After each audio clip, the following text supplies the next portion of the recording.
Hi, TJ. Oh, hi, your friend Gillis. Well, you looking right poorly. Like a turkey whose pappy just told him the inside story of Thanksgiving. TJ, it's this army life. There's something missing. Well, friend, what could be missing? We got all the healthful victuals we can eat. True. We got them movies and speeches and free learning. True.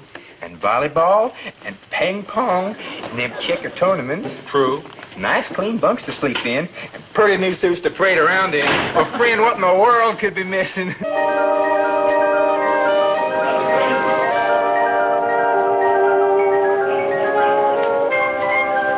that answer your question?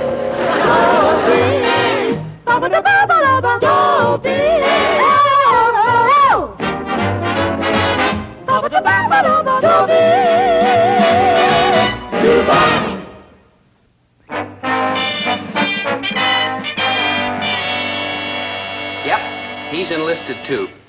You see, a few weeks ago, right after I graduated from high school, I decided the time had come to put in my Army service. And a fella's got to do some thinking in the Army, just like he has to do some thinking every place else. I look like a pretty rugged soldier, huh? Well, I am. The Army's hardened me up plenty. The grueling work and discipline have toughened my character. And if I don't get a date with that girl Betsy I met in the PX pretty soon, I'm going to throw myself in my bunk and beat the pillow with my little fists until they turn red. But I'm not discouraged. There's one lesson the Army's really taught me. Never take no for an answer. No! I won't take no for an answer. You just did. Betsy, listen. Dobie, you seem like a very nice boy. Oh, I am. Dogs stop me in the street just to lick my hand. But the answer is still no. I've made it a policy not to date the soldiers on this post. Well, who's a soldier? I'm just a displaced civilian. No. I'm practically a secret weapon for the Russians. No! It's, fellas, do you mind? Do you mind? Excuse me, please. Please, fella. Thank you. Look, Betsy, Saturday night I get my first date since I've been in the Army. And unless you go out with me, I'll fade away into a mere shadow of a human being. My uniform will run around saluting and drilling with nothing inside of it. You know you are cute. You are the moon and the stars. All right, I'll make a deal. I will go out with you Saturday night on one condition. Anything, my angel. Shall I climb the highest mountain, swim the deepest ocean, cross the hottest desert? No, get a date from my roommate, Susie. Ah, but of course, my sweet. There's 100 fellas in my outfit who would happily fling themselves at her feet. Not Susie. They'll wine her, dine her, What's the matter with her? Well, let me put it this way. She's kind, she's sweet, she's intelligent, she's sensitive, she's... The creature from the Black Lagoon? What's a picture of? Uh-huh. Yeah. Well, we have till Saturday. Couldn't we rush her to a plastic surgeon? Oh, come on, now, Betsy. Let's forget about her. No, a date for Susie or no date for you, Buster. Just face up to it. Well, I'm trying, but this is a pretty rough face to face up to. Well, let's drop the whole thing. Hey, no, Betsy, please. This isn't fair. Fella who'd go out with her would have to be a candidate for the funny farm. You right? Hi, Maynard, old pal, old friend, old buddy. Good to see you. Right, thanks, Dobe. It's heartwarming to my warm heart to know that I'm wanted. Oh, you're wanted all right, Maynard. Boy, are you wanted. Man, my folks didn't want me. Maynard, that's not true. They wanted a baby. Maynard. For 12 years, my father kept suing the hospital. Maynard. They wouldn't take me back. Maynard, please. He even offered to trade him even for the incubator. Maynard, enough! Well, what do you think, Betsy? A girl with Susie's looks and track record is in no position to be choosy. Great. Maynard, you're not busy Saturday night, are you? Like, yeah, so what have you got in your mind? Like, forget it. Maynard, this is Betsy. And on Saturday night, we'd like you to go out with her roommate, Susie. Is she a girl? That's open to debate. Now, listen, Does she look like you? Well... Yeah, they're practically twins. Then like thanks, but like no thanks, I'm bowing out. Maynard! I mean, chicks are troublesville. They take all the good seats in the bus, they will let me kiss them goodnight, and they giggle about me in the girls' powder room. Girls do that to you? Only the good-looking ones. The other ones like me fine. Oh? Maynard, this is Betsy's roommate. Man, spooky. Uh-huh. Man, they don't make like chicks like this anymore, do they? Boy, nobody ever tried to steal her away from me, and she and I... You sure this ain't trick photography? No, believe me, that's the real Susie, every excessive inch of her. Wow. Then you'll take her out? Yeah, for you and this miserable-looking doll, I'll do it. Maynard, you're all heart. And she's all chin. Yeah. Well, Betsy, have we got a date? We've got a date. Oh, boy, at last. You sure this Susie will want to go out with me? No offense, Maynard, but all she'll want to know is, are you alive? What are you going to tell her? Who's Who said life in the Army's cold and lonely? Who said it was solitary and desolate? Men without women. Me. But that was BLB, before Lovely Betsy.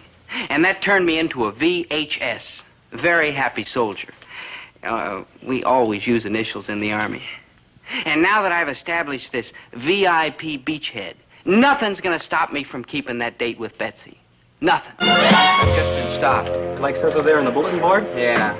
Trainees are eligible for overnight passes only if they pass the military fitness test. Wow. Yeah, like, wow. That sounds like real fascinating. What's it mean? It means that in exchange for free room and board and clothing, the Army expects us to learn how to be soldiers. Yeah, I knew there was a catch in there someplace. Hey, let's see how we're doing on the test so far. Hey, Dobe, you're in 3rd place. Like, congratulations, good buddy. Never mind me. Let's find you. Do we have to? Maynard, you're 104th. How do you explain this? Like, easy. 104 fellas is all we got. Maynard, if you don't get through these tests, you don't get a pass. And if you don't get a pass, I don't get a date. Hey, Dobe, I got an idea. What? A smashing idea. What? That's dessert. Take it easy, Dobe. Maynard G. Krebs will pull us through. There's only 2 tests left. Personal inspection and marksmanship. And when it comes to personal inspection, well, I have to take my chances on marksmanship. Maynard, when we go out in that rifle range today, you've got to shoot like you never shot before. I always shoot like I never shot before. Maybe that's why I never hit nothing. From now on, things are going to be different. You mean when I shoot, you're going to be like right behind me? Right. And keep score for me? Right. And give me a lot of bullseyes? Maynard, we are not going to falsify. We're going to, shall we say, adjust? Shall we say cheat? Yeah, you're right, Maynard. It means cheat. Let's forget it. Yeah, we're not the kind of fellas that like cheat. I know it's shabby and deceitful. Low and sneaky. Sordid and disgusting. And mean and rotten. Disgraceful and contemptible. Yeah. Hey, Dobe. Yeah, Maynard. When do we start? Right. Just this once. Never again. Never again. No. Because we did it one more time, we'd be like stinkers. We did it one more time, we'd be like caught. True, yeah.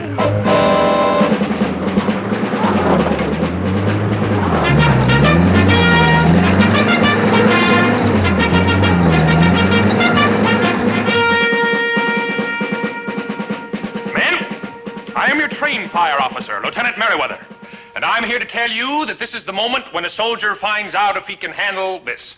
May I have it, soldier? You can keep it, Lieutenant. I know there's lots more. Be quiet, Private Krebs. Men, this is the best friend you've got in the world, your M1 rifle. The backbone of this man's army is the GI in the front lines, aiming his rifle at the enemy. Remember Valley Forge, remember Gettysburg, remember San Juan Hill. Private Krebs, what are you doing? Remembering. All right, men in the first detail of the firing line, second detail, scoring stands. Up! Your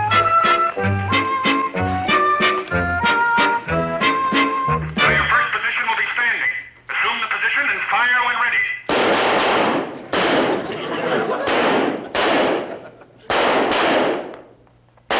Your next position is kneeling. Fire when ready.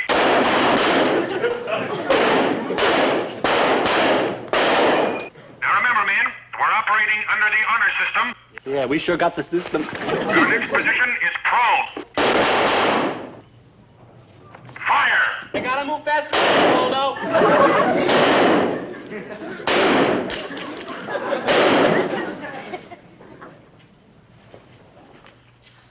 Oh, all bullseyes for Krebs, eh? Yes, sir. Very good. Like naturally. Watch, Lieutenant, the hard way. This marksmanship test is not to be taken lightly. Every shot counts. Like sure, Lieutenant. Your life and the life of the man next to you may depend on your accuracy with a rifle.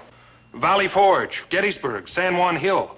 All these battles were won because soldiers did not shirk their duty, because each had learned to fire his rifle. Yes, sir. And someday the lives of many fine men may depend on what you do here today. Right, sir. Your country's counting on your honesty, loyalty, and devotion to duty. Right, sir. Your next position is sitting. Another bullseye, huh, Dobe? Now, your country is counting on your honesty, your loyalty, and your devotion to duty. Valley Forge, Gettysburg, San Juan Hill. All these battles were won because soldiers did not shirk their duty, because each had learned to fire his rifle. Someday the lives of many fine men may depend on what you do here today. Hey, Dobe, I'm talking to you. Another bullseye, huh? No, Maynard, you missed the target completely. Oh, boy, all bullseyes, huh? All clean misses, soldier. Oh, Dobe, you're joshing. Yeah, that's what you're doing, joshing. A good soldier does not josh about such matters. Good buddy, this is me you're talking to, Maynard G. Krebs. Private Maynard G. Krebs, soldier in the United States Army. And I will grade your atrocious marksmanship as it deserves to be graded. What about Betsy? What about Valley Forge? What about Saturday What night? about Gettysburg? What about... And don't forget San Juan Hill, you gold brick. You gonna wake her something? It's for your own good, you great fool. Oh, Dobe, you ain't well. You know what you're doing? Only my duty, soldier. Only my duty. All right, you name it, and that's what I am. A rat, a cad, a heel, a good-for-nothing, Backslider, an Indian giver, a sneaky sneak. Betsy, calm down, please. I'll get your roommate another job. No. I'll find a fellow with bad eyesight. No. I'll steal his glasses. Susie will only settle for Maynard. She says he sounds cute. Betsy, if there's one thing Maynard isn't, it's cute. In fact, he's weird. Some loyalty. I thought he was your best friend. He is. I just happen to dig weirdity. Now, look, Betsy, let's forget about Susie. No Maynard, no date. Listen, Betsy. No soap and goodbye, traitor. Hello, traitor. Maynard. Double-crosser. Maynard. Arnold Benedict. Maynard, that's Benedict Arnold. You made your point. Betrayer. Maynard, please. Wilton Wormsby. Wilton Wormsby? He rowed the boat for Arnold Benedict. I read all about him in a book called The History of Low-Down Rat Fink Traders. Believe me, Maynard, I can understand why you're mad. You only like ruin my life, that's all. You robbed me of the only chick I can go wig for. You never even met her. Like farewell, Susie. Like adieu, my dearly beloved spook. Fellas, do you mind? Please, do you mind?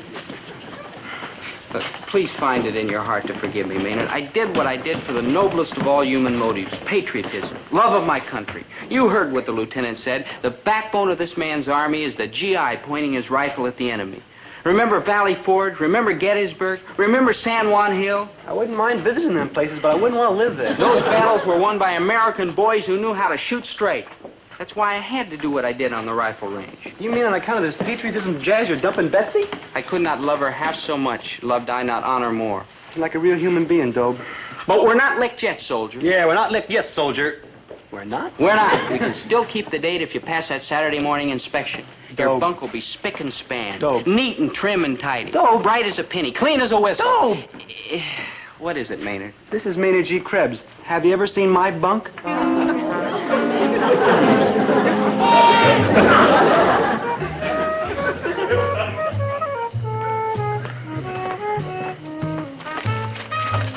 Maynard, how do you get your bunk so messy? I stay up late at night. No, Dope. I timber!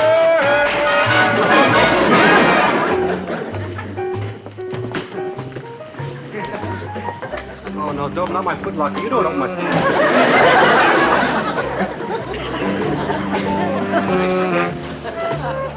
I get lonesome.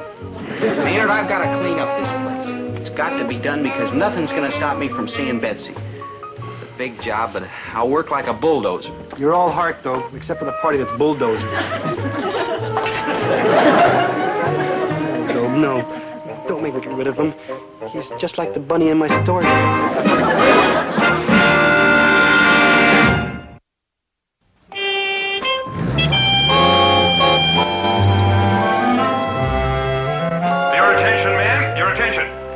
First weekly inspection will be at 0900. Make sure your clothes, bunk, and locker are in the proper order. That is all. That's right, you, friend. Please, Private Sprouse. I do, friend. Never mind that. You're in the Army now, soldier. Use the proper form of address. Oh, friend lieutenant. I went and found Private Gillis just like you told me. Oh, a good. Send the fine lad in. Oh, sure enough, neighbor. Gillis! Private Gillis reporting as ordered, sir. At ease, Private. Gillis, I've had my eye on you. You're a soldier. I'll wager your military qualities run in the family, eh, what, soldier? Well, I don't like to brag, sir, but in the war, the big war, WW2, my dad was a first sergeant with the Good Conduct Medal. Ah, I knew it, yes. Yes. Well, when you next write to Dad, Gillis, you tell him you're on your way, too. Up the ladder. Sir, you mean... Right. I'm appointing you... Now, hold on to your insignia, man. I'm appointing you acting corporal of your squad. Acting corporal? You mean the leader man of all us boys? Right. Acting corporal? Right. Temporarily in charge of your entire squad. Oh, thank you, sir. Thank you, thank you. And your first assignment will be to conduct the inspection of your barracks tomorrow. Dismissed. Yes, sir.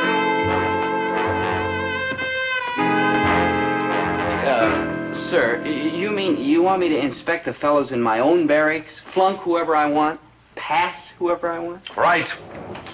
When I find a good man on my team, Gillis, I'll let him catch the punt and run with the ball. No, that's what it'll be, sir, a ball. Yes, sir. Thank you, sir. Thank you. Yeah. Oh, remember, now rank means responsibility. I'm counting on you to do what should be done. Oh, I will, sir. I will. Yes, heavens to Betsy, I will, sir. Yes.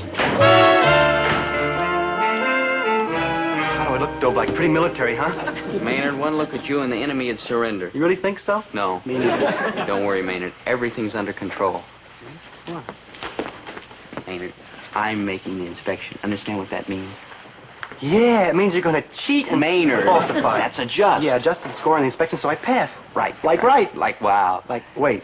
Wait. You sure you're not going to come all unglued again, Dobe? Maynard. I mean, on the rifle range, you came all unglued. I mean, all about San Juan Hill and Gettysburg and all like That that. was entirely different, Maynard. Learning to fire a rifle is a matter of life and death. This is just a barracks inspection. Yeah, raise your hand and promise. Maynard, we're not going to lose a war because you can't make your bed or your footlocker sloppy. Yeah, good thinking, Dobe. Great thinking. Thank you, Maynard. Good, great sloppy thinking. Mm-hmm. Line up by your bunks. Acting corporals, begin the inspection. This is it, Maynard. That's what it is, it. Yeah.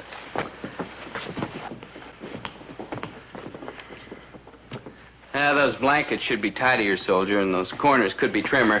But since you're new in the Army and you tried hard, no gigs. I have a word for you men who are conducting the inspection. You're responsible for turning a routine exercise into a valuable, life-saving lesson. The soldier who's careless in inspection is the soldier who will be careless when the chips are down on the battlefield. The soldier who makes his bed improperly is the soldier who will load his rifle improperly. Hey, Dobe, you're getting that look in your eye again. I mean, don't go weak again. I mean, like, snap out of it. Like, forget Valley Forge. A sloppy bunk means an unreliable fighting man. The training for battle begins in the barracks. Remember Valley Forge, Gettysburg, San Juan Hill.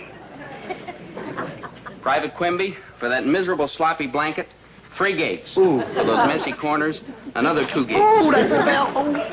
Our country's wars were won by men who never neglected details. The soldier who forgets to button his shirt is the soldier who will forget his ammunition. And the soldier who doesn't shine his shoes is the soldier who will forget to oil his machine gun. Right. How do, friend? Stand at ease, soldier. Now, about your uniform. It's real pretty, ain't it? Private Sprouse, for the atrocious condition of your uniform, 4 gigs. But, friend, I... Talking back, 2 gigs. And for the dusty shoes, another 3 gigs. Ain't that something? The demerits you give on this peaceful morning may someday save a comrade's life. Remember Valley Forge, Gettysburg, San Juan Hill. Do it again, Dobe. No. Dobe? Hey, Dobe. You didn't mean what you said to old TJ, did you, huh? Get back to your bunk, soldier. Dobe, it's me, your old schoolmate, Maynard G. Krebs. 2 gigs for insubordination. Oh, Dobe, you're flipping again. Isn't 2 gigs enough? Yes, Your Honor. Stand at ease, Private Copper. Uniform looks passable. Bed looks GI. Private Carver, this footlocker's disgraceful. Socks not folded properly, dust in the lid, shirts in the wrong corner. A total of 7 gigs, Private Carver. Inexcusable. Remember, this country's wars were won by men who never neglected details. The soldier with a dirty footlocker is a soldier with a dirty rifle.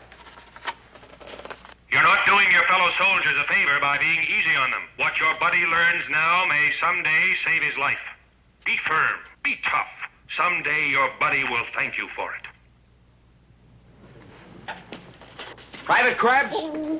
Oh, don't you hate yourself Saturday For the night? pathetic condition of your uniform, 6 gigs. And you call yourself a soldier. No, I don't. Only my draft board. No talking in your leg. What about this dust? What about Betsy? What about this footlocker? What about the date? What about Valley Ford? What about going to town and tripping the Wolf Star and the Fox? What about that? Gettysburg? Oh, Dobe, you're sick. I mean, like you need help. And don't forget San Juan Hill. Oh, I'm like doom, doom, doom, doom. Oh, you poor dear fool. Someday you'll realize I'm only doing this for your own good. Dirt under the mattress, 4...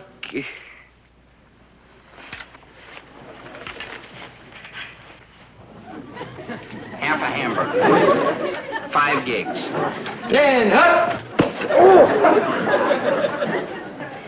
Everything under control here, Acting Corporal Gillis? Everything except this man, sir. Krebs, Maynard G. Well, you've been mighty rough on him. Just doing my duty, sir.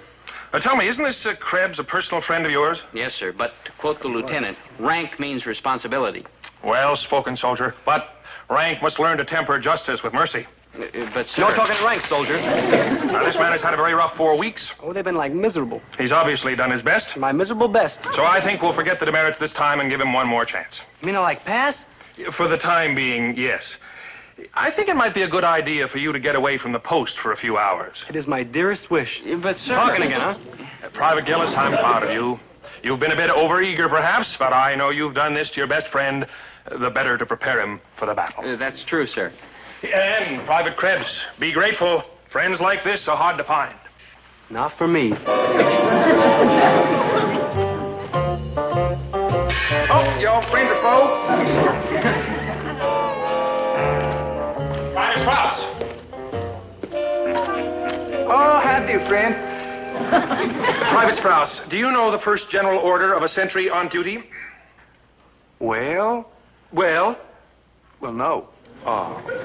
Well, let's be fair about this, friend Lieutenant. Me and my buddies have just been in the Army for a short spell.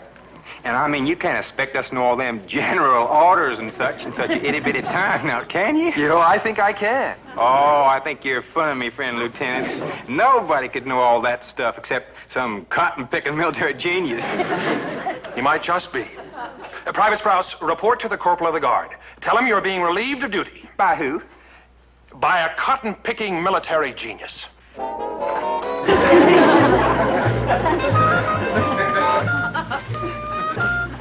Hey, Dobe, like... Beat it, Maynard. I'm not allowed to talk to anybody when I'm on sentry duty. I just want to tell you, I got out of camp okay. Swell, Maynard, swell. Susie was waiting for me right outside the gate. Hey, man, she's more fun than a barrel of monkeys. Good, She even good. looks like a barrel of monkeys. Maynard. Man, what a spook. I'm sure the two of you will be very happy. Yeah, and I wanted to tell you, you don't have to worry about standing up Betsy. I got her like a date. Like a date? Hi, Dobie. Like top of the evening, friend. Betsy. Bye. Bye. TJ, Maynard.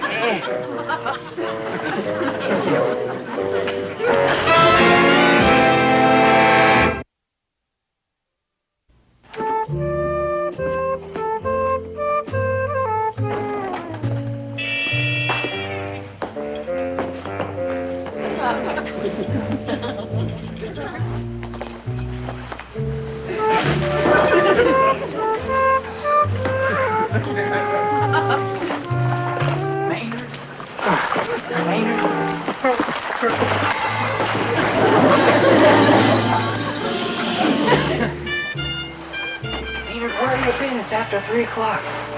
Man, what a night. First we went to the movies. Never mind that. How did Betsy and TJ get along? You got nothing to worry about, Dobe. I don't think they like each other too good. Great. How do you know? I think all through the movie she wanted to hit him. Really? Yeah, so he kept holding her hand so she couldn't do it. Maynard. Man, how bored they got with each other. No. Yeah, by the end of the picture, he was sound asleep with his head on her shoulder. Uh-huh. And she kept trying to wake him. Trying to wake She kept kissing him, but Kissing. he wouldn't wake up. No, he just kept sleeping. Good night, Maynard. You ought to see the picture, Dobe. It's the Good monster night. that devoured Good night. Cleveland. Hey, Dobe. Dobe. Good night, Dobe.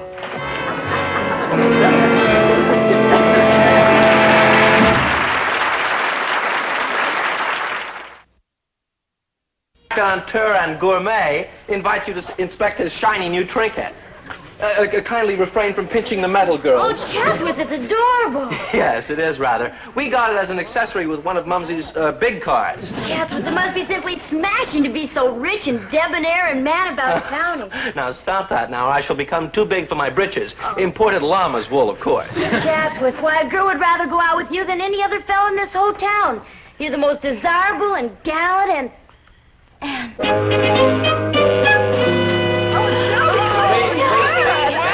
Your hot breath is melting the crease in my uniform. Oh, Dobie, you're so dashing, so manly. Don't forget rugged. We fighting men like to think of it as the look of eagles. Hi there, civilian. Girls, do not be fooled by the uniform. He's still nothing but a low-bred oaf. Oh, Dobie, there's just something about a soldier. So heroic, so fearless, so soldierly. Yes, my dear. Compared to us soldierly types, civilians are nothing but pampered playboys.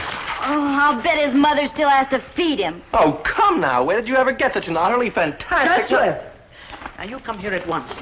You rushed off without finishing your lunch. Mumsy, please. You didn't finish that nourishing porridge that I personally supervised. Oh, Trembly, must you?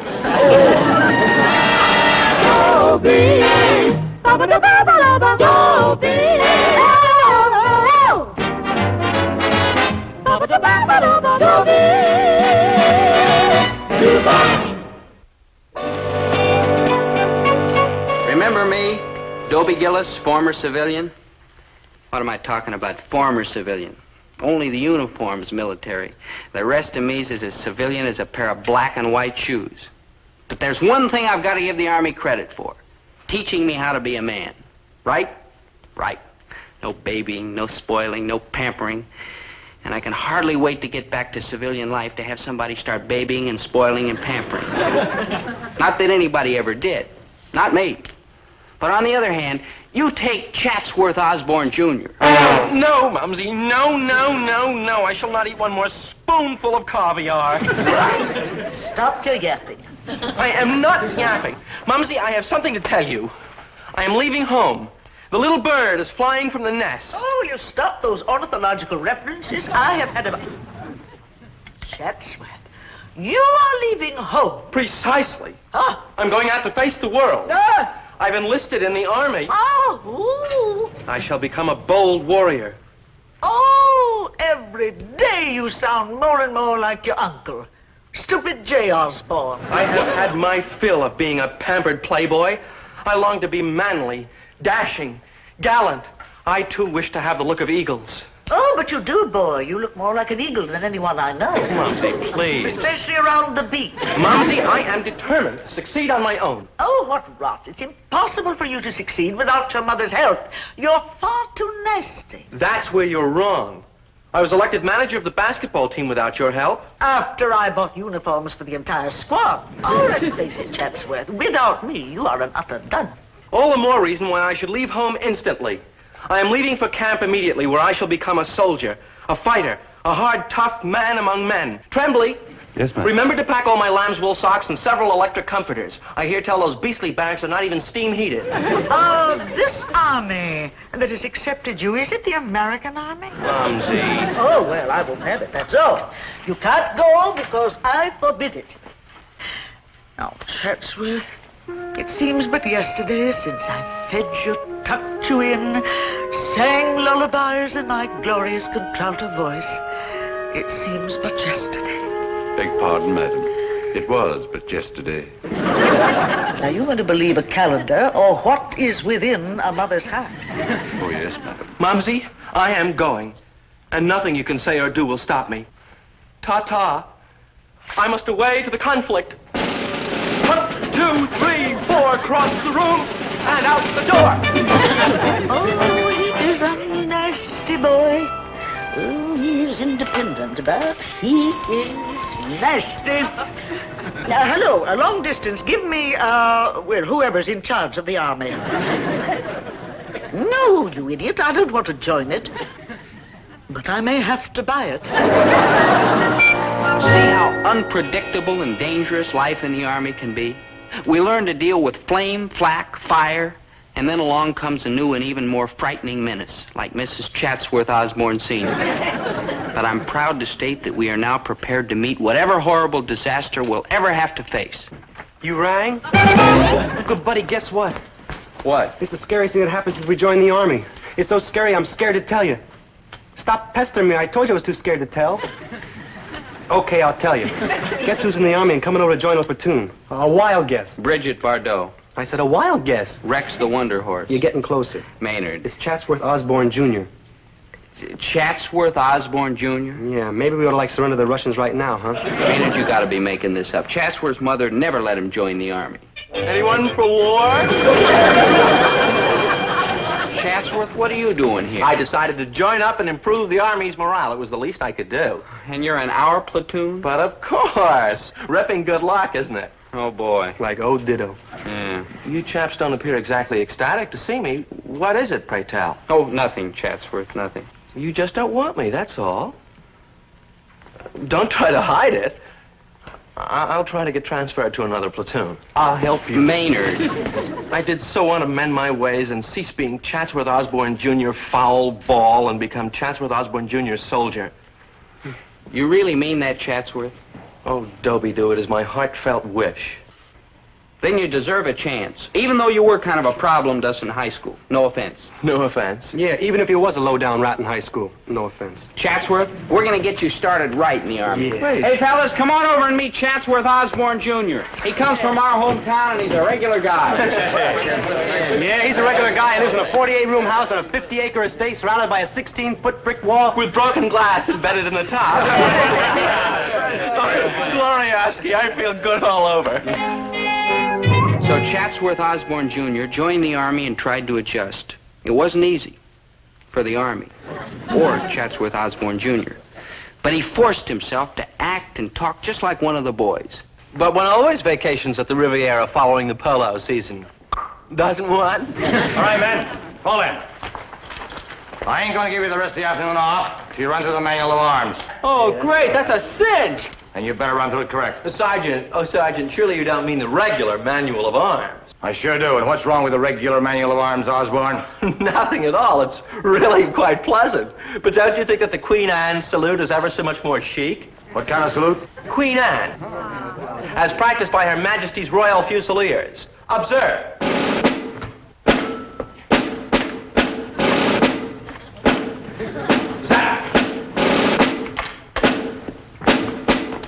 Hey, that's pretty sharp. None of you jokers gets off until you learn that Queenie salute like Osborne here. No, sure. Now fall out and teach them good, soldier. Never fear, Sergeant. I shall turn them into precision-drilled fighting machines. It is really quite simple, fellow musketeers. One simply grasps the rifle thusly and gives it a sharp check with the right foot. Darn that Chatsworth. We tried like the dickens to teach him the things a normal fella has to know if he's going to get along in this world. How to avoid work, how to goof off without getting caught, like that.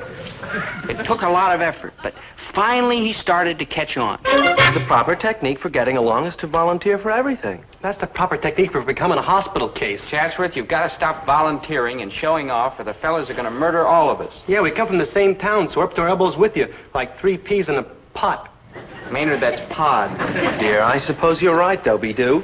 I simply must learn to curb my natural superiority. You can do it, Chatsy. I did it, and now nobody knows I was like naturally superior. Before I turn you loose, get cleaned up for chow. I want to run through this hand-to-hand combat we've been learning. You. Like me? Like you. Like me? Like you. Like me? Don't nobody move. There's like a sneaky ventriloquist around here someplace. Cut that blabbering, Krebs. Front and center. Now, let's say I'm your enemy, and I have a knife. I'm coming at you. What do? I'd like to become your friend. No. Krebs, you're a hopeless case. Like, whom among us is perfect? Osborne, you come with me. Now, don't be afraid. I'm not going to hurt you. Tarnation! Hey, that was a pretty smooth trick. Where'd you learn it? It's just a little dipsy-do I picked up from Mumsy. Mumsy? Yeah, she teaches dirty fighting to the commandos. Where are you Yardbirds going? We got to get cleaned up for chow, Sergeant. Nobody leaves this spot until they learn that little dipsy-do that Private Osborne picked up from Mumsy. Start demonstrating, Osborne. I shall be honored. Now, cronies, the basic element of hand-to-hand combat is leverage. Behold, I shall demonstrate with all of you. You first. One grasps the opponent thusly, and then... I did it again, huh? I would say you did it again. But I just can't help it, chaps. You see, I come from a long military background. And you're heading for a short military funeral. All right. It will not happen again.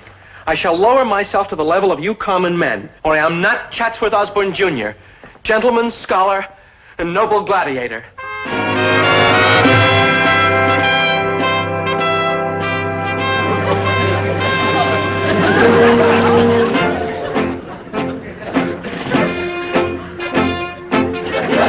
Your bags are packed, madam, all 12 of them.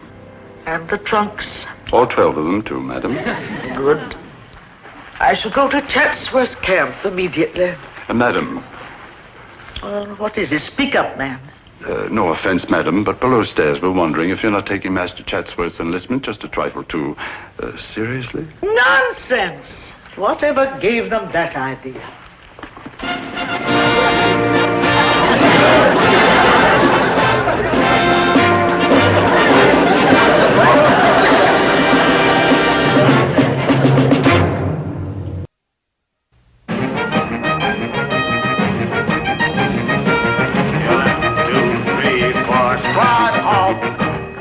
Left face.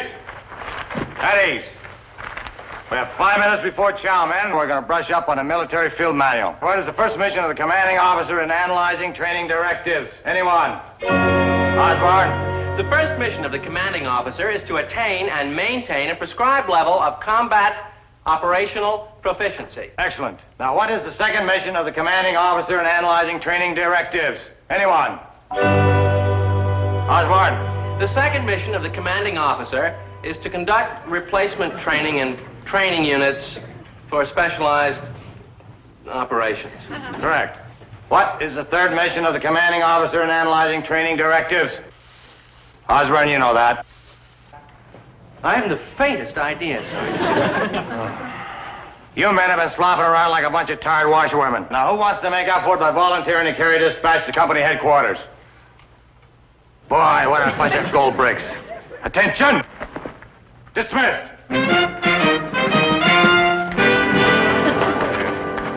Tell me, pray, compatriots, how have I been doing these past few days? Pretty good, Chatsworth. You can see for yourself. Some of the fellows are even starting to like you. Even me. And that ain't easy because inside I really hate you. Observe how I've been meeting this challenge as I meet all others, with courage, determination, and stunning success. Now I'm starting to hate you on the outside again. And Mumsy, poor dear thing, she said I wouldn't amount to a hill of beans. Ha! Ha! Ha! Ha! You think that I'm going to settle for a chenille bedspread for my little boy's bed? Ha!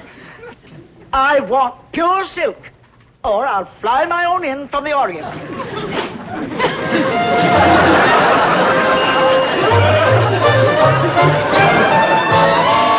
Mumsy! Oh, Chatsworth, my soldier lad. How do you like what my decorating crew did to this dreary barracks? Hello, Mrs. Osborne. Greetings, Mrs. O.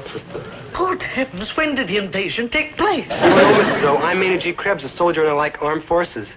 Mumsy, I cannot take any of this. With the help of Gillis and Krebs here, I am determined to succeed on my own merit. That's a wizard idea, but you have absolutely none. Mumsy. No Osborne man has any merit. Mumsy. No Osborne man has room for any merit. He's too filled with nastiness. Mumsy, I thought that we had... So, from now on, I'll do all the thinking. And if there is a problem, and mind you, Mumsy doesn't allow that often, I will be right here. Like right here in the barracks? Like right. Like it'll be embarrassing. Like that's your problem, Buster. But Chatsworth will be here for 6 months, Mrs. Osborne. So, 6 months I could do standing on my head. Holy jumping up and down. Will you look at that? Who are all these jabbering ragamuffins? These are my bunkies, Mumsy. Well, from now on, Mumsy will be your bunkie. I put a wall off the end of that room for my living quarters, and I'll have Tremblay and the valet in here with you. Now get out. Out, I say. Go on. But they live here. Well, they'll have to find someplace else. Now go out, get out. Yo, biggest wild gear. The cashmere barracks bag. Solid gold dog tag. Blood type R. For royal. With the blood type set in seed pearls. Must be some mistake, sir. None of my men would. Uh-huh. 10. Hut. Madam, who are you and what are you doing in these barracks? 10 hut. This insubordination will cease at once. Suck in your gut, soldier. Throw out your chest. Straighten your back. State your name, rank, and serial number. Leroy J. Stonehenge, Colonel, United States Army. Serial number 40. Now cut that out. Sergeant, this is the woman who struck 3 MPs with an umbrella. But, sir, And tried to run over 2 more with a furniture truck. They refuse to obey my command to deliver the television set. Madam, by what authority do you dare invade this post? By the highest authority in this world. By the authority of an American mother fighting to protect her young. All right, you clods. Put your right hand on your hearts, and I want to hear 2 choruses of M is for the many things she gave me. Please, Sergeant, escort this person off the post immediately. You have not heard the end of this, you sniveling rascal. Do you know how many million mothers there are in America? There are 67 million. Do you know how many colonels there are? About 200. And there is going to be 1 less. We are going to pull you limb from cowardly limb. This is an outrage. Until I can investigate further, this barracks is restricted. Chums! Bunkies! Mumsy, no, I'll never be admired and respected. Never, never, never. Oh, chin up, Chatsworth. I have an idea that will fix everything. All right, escort me from the post, Bully. Come on. Chums! Bunkies! I assure you, I had nothing whatever to do with this. Oh, mice and rats. Dobie do. Krebs, baby. Surely you don't think I had anything to do with asking Mumsy to do this? Of course not, Chatsworth. We know you're trying to do the right thing, and you're not a low-down bum. That's right, you low-down bum. Maynard, we know you're turning into a right guy, Chatsworth, but I'm afraid we'll never be able to convince the other fellas. Yeah, they all think you're a low-down bum. You low-down bum. No offense. No offense. No offense, Chatsworth, but Maynard's right. They'd like to roll you up in a sack and then use you for kicking field goals. Yes, sir, Chatsworth was positively the most hated man in the Army, including the MPs. But then all of a sudden there was a change. Change? It was a revolution. Hey,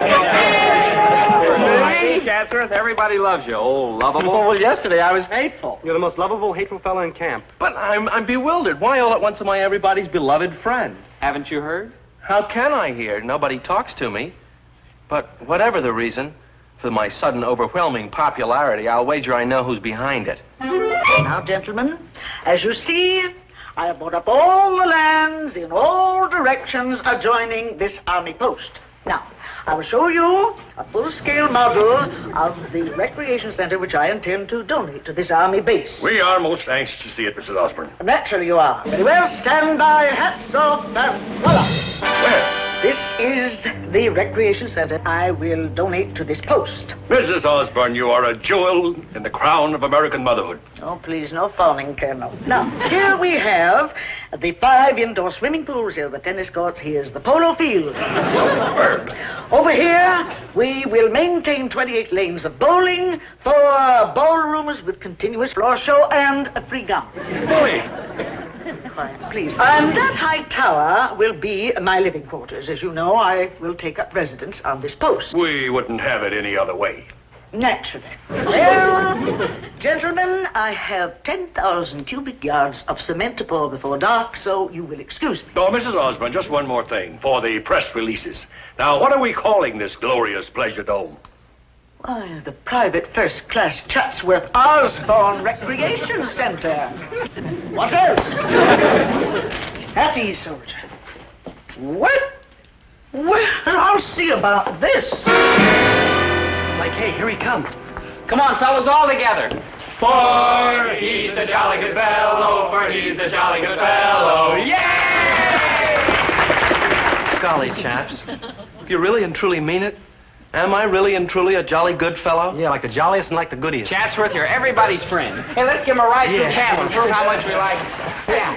Would you all love me just as much if there weren't going to be any recreation center? Oh, yeah! Oh, thanks. Because there isn't going to be any recreation center. What happened, Chatsworth? Your mother backed out? Oh, no. Mumsy's dead game. You mean the Army won't go for it? The Army has approved everything. Then who's like putting the whammy on this deal? I am. Like you? Like I. You mean no 28 lanes of bowling? Try to understand. And no 4 dance halls? Try. No free chewing gum? I'm absolutely desolate, Bunkies, but... Chatsworth, this note. How dare you tell me to stop construction? I've a good mind to take away your shiny new yacht and your platinum motor scooter. Mumsy, money isn't everything. Money isn't everything.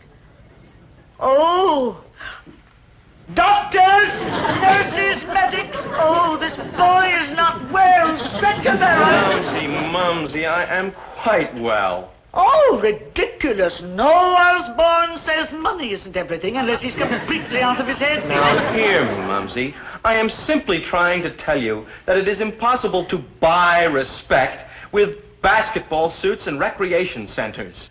Well, how else would a schnook like you win respect? If that is the only way I can win it, I suppose I shall have to learn to get along without it. I take that to mean that you are to try to get along without your mother, too. You bull-headed, persnickety boy. Well... Now, hear me out, Mumsy. The Army brought me up here to try to teach me to protect you and all the other Mumsies in the USA. Now, how can I learn to protect you if you're up here trying to protect me all the time? You protect me? But you're just a boy. A boy? A little boy. Mumsy, how did you just describe me a minute ago? Bull-headed and persnickety. And how do you describe the grown-up Osborne men? Bull-headed and persnickety. You mean? Exactly. The Mumsies are always last to know. Oh, why did I let them cut off your curls so soon? I told them 14 was too young. There, Mumsy. I've grown up, that's all. Your little boy has grown up. When I get home, I'm going to take your first little blue sports car and have it dipped in gold. And you won't try to force the recreation center down our throats? Of course not. Did George Washington's mother build swimming pools for the Continental Militia? No. Did Custer's mother buy Indian suits for all the boys at Little Bighorn? No. No, they made good on their own, just like you will. Just like all the bull-headed persnickety Osbornes. Mumsy, I love you. All right, Chatsworth, break clean. And another thing. Yes, Mumsy. If I don't see eagles on your shoulder by Christmas, don't bother coming home.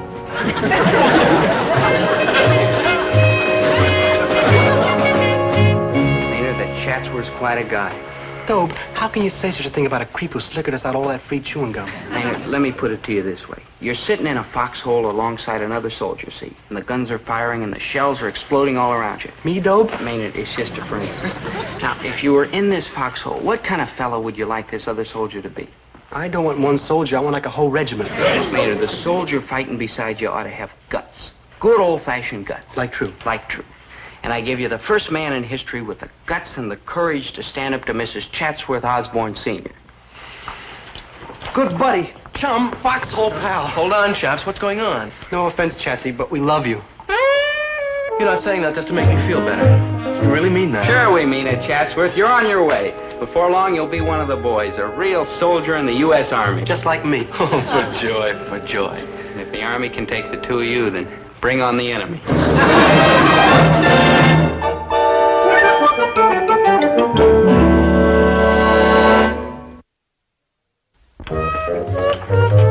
Like hi, good buddies. Who's winning? It's pretty close, Maynard. I started off by taking... Oh, no use explaining to me, Dobe. I don't like dig bridge. Dobie, I owe you much thanks for what has happened. And believe me, I have learned my lesson. What lesson?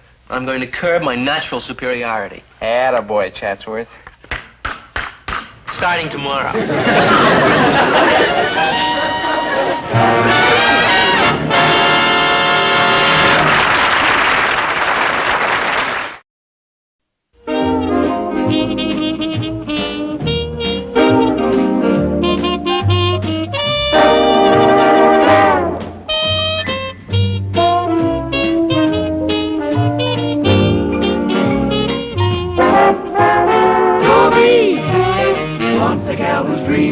Dobie wants a gal who's creamy. Dobie wants a gal to call his own.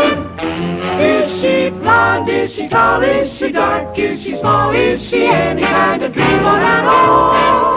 No matter, he's hers and hers alone.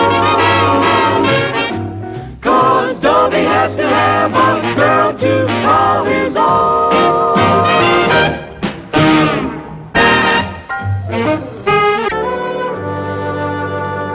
General, I am happy to report that the technical problems of Operation Moonshot have been solved. We are now ready to launch our missile into space. Excellent. And I am happy to report that all human problems involved in Operation Moonshot have also been solved. Excellent. Except for one little thing. Oh? We've tested hundreds of young men to be launched into space.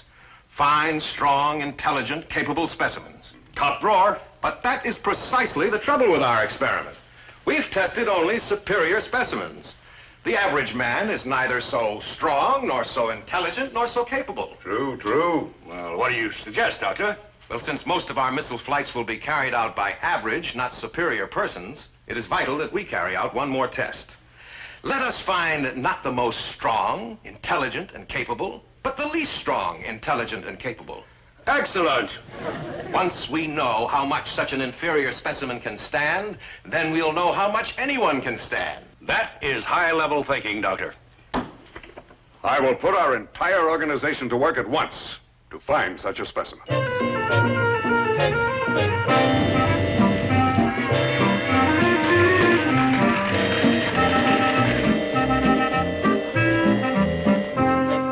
Gentlemen, our calculating machines have been working day and night sorting out candidates for Operation Moonshot. Well, have you found our man? Scientific technology has come up with exactly the man we're looking for. The least strong, least capable, least intelligent human we could possibly find. You rang? Dobie,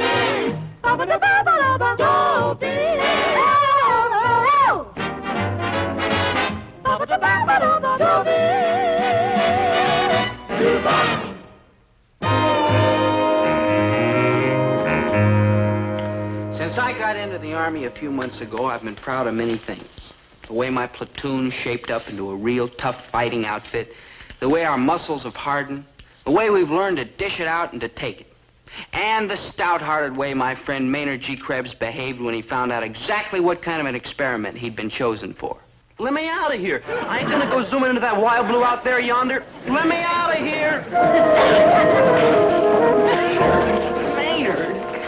Maynard, it's an honor that they chose you. Think of what you'll be doing for science. Let science look out for himself. I ain't heading for the moon. I got enough trouble right here in dry land. Private Krebs, you won't be zooming out anywhere. This is a ground experiment. You'll simply be sealed off in a dummy space capsule to test your reactions. All alone in one of them tin cans? Oh, no, I get like lonesome in crowded movies.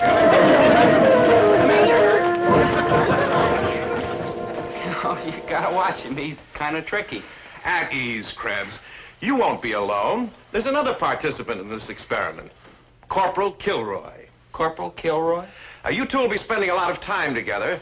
I'd better introduce you. Corporal Kilroy, will you come here? Man, they keep trying to get me to shave. Private Gillis, Private Krebs, this is Corporal Kilroy. Only 3 feet tall and a corporal. Must have relatives up in high places. This experiment is the final dress rehearsal for Kilroy. For a year now, we've been preparing him to be the first chimp in outer space. You're gonna send that poor little two-legged cat out to space, Phil? Don't worry, Kilroy. We'll bring you down safely. Oh, I'm getting like scared. I want to get up there with him, too. Maynard!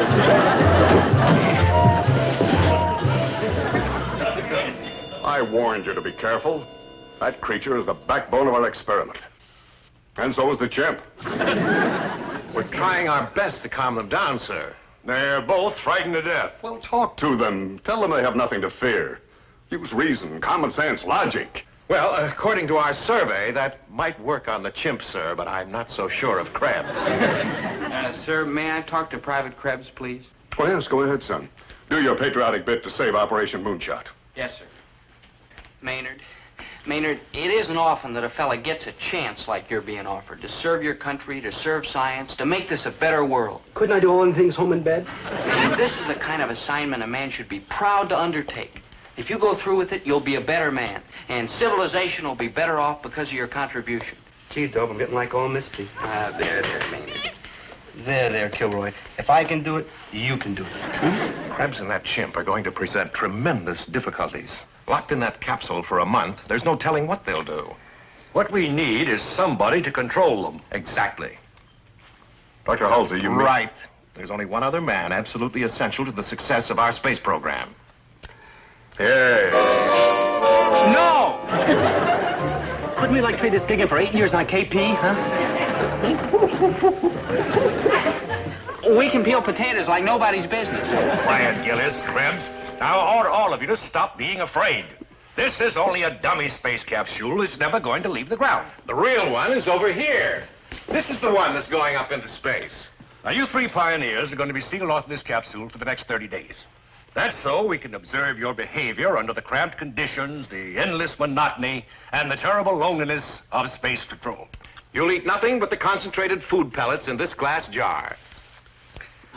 Once that porthole closes, you'll be as completely cut off from the outside world as if you were actually racing towards the moon. But couldn't we make it like a short trip like to Cleveland? From time to time, we'll observe your behavior through the porthole. Any more questions before we close the porthole? Yes, sir, Colonel. I have like a question. Ain't I like too puny and sickly and All right, delicate to then. make a long Good luck, trip man. to the moon?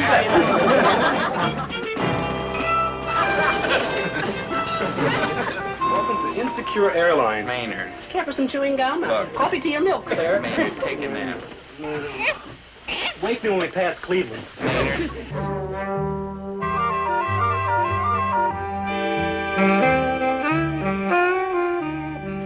Well, gentlemen, I just flew in from Washington.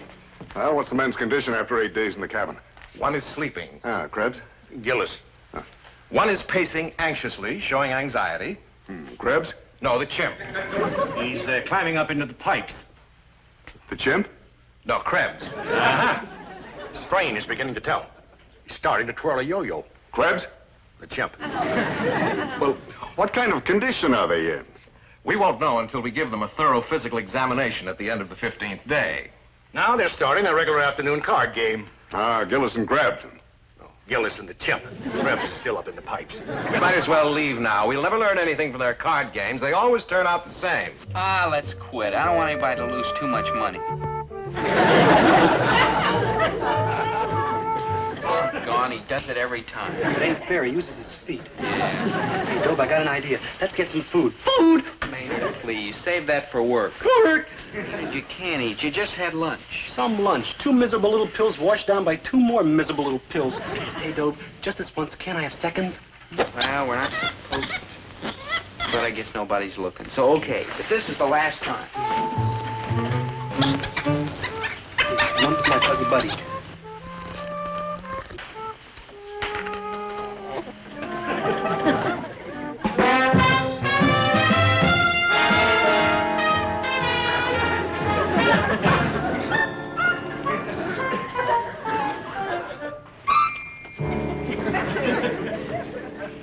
Like gloom time, huh, fuzzy buddy? Me too. We're stashed away in this outer space tin can like a bunch of sardines. Sardines? Oh, nice, juicy, oily sardines with rye bread and butter, and chocolate cookies and donuts. And energy, Krebs. You are a hungry dreamer.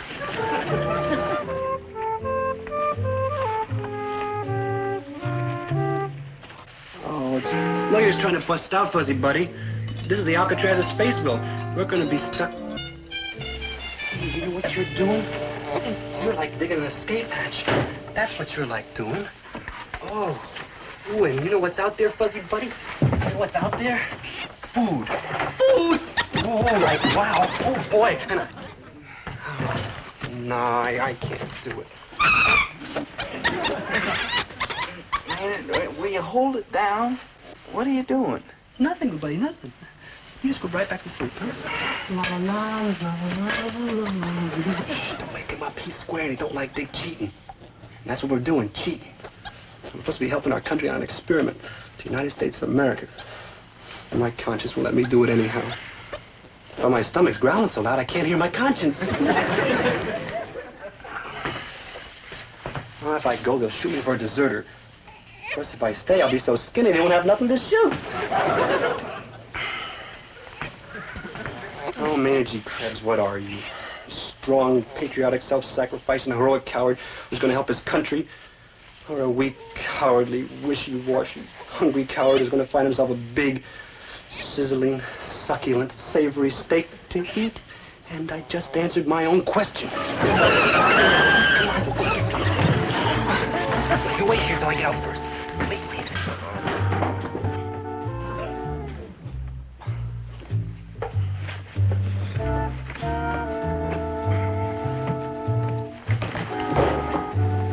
Come on, Fuzzy Buddy. Come on. Now, Fuzzy Buddy, which way to the mess hall? There we go.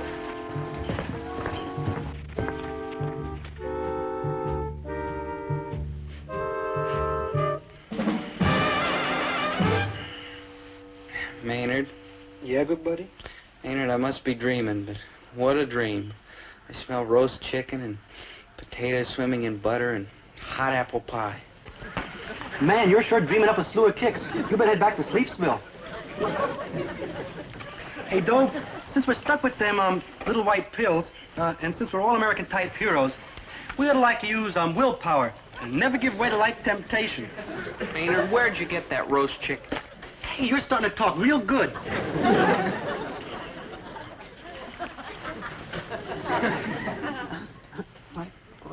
Well. Fancy meeting you here. Why'd you tell me he was here, you little think? Nice going, Maynard. Now you ruined the whole experiment. You know, I'm going to have to tell the colonel about this. Dope? You'd rat on me? Maynard, how about science? How about space travel? How about the conquering of new worlds? How about a slice of roast chicken we snuck up from the mess hall? Dope, you wouldn't squeal on me, would you? It won't be squealing. It's my patriotic... I know, Maynard. I'd drag you into this in the first place. I can't rat on you now. You'll never regret it, good buddy, because what's it gonna hurt? I mean, who's ever gonna find out me and the chimp have been eaten?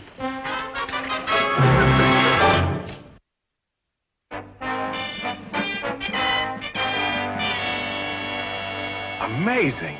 Krebs and the chimp have been in that cabin for 15 days, and each has gained 15 pounds. It's a miracle of medical science. That's what they've been saying about me ever since I was born. Colonel, excuse me, sir. Colonel, I have a request. Request denied. But you haven't even heard it yet. Something to do with getting out of the rest of the experiment, right? Right. So? So? Request denied. All right, men, back in the cabin. All except you, Kilroy. What are you gonna do with my furry chum? All right, Krebs, in you go. You've got 15 more days in that capsule. Yes, sir. All right, men, lock him up. Doctor, what about Kilroy here? Colonel, the CHIMP is as ready as he's ever going to be. I see no reason to delay Operation Moonshot any longer. All right, I'll put him in the other cabin right away. How soon do you expect to blast off? Tomorrow morning. Up to it, men. Yes, sir. Well, Kilroy, you may be the first creature from Earth to land on the moon. Who knows what strange sights you may see there. All right, Kilroy, in you go. Good luck, Corporal.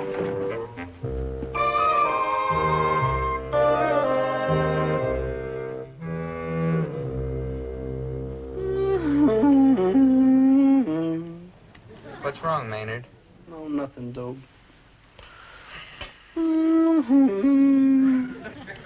What is it? I sure miss Kilroy. Oh, yeah.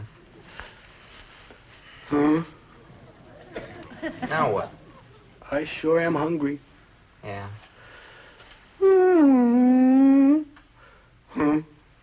All right, Maynard. Now what?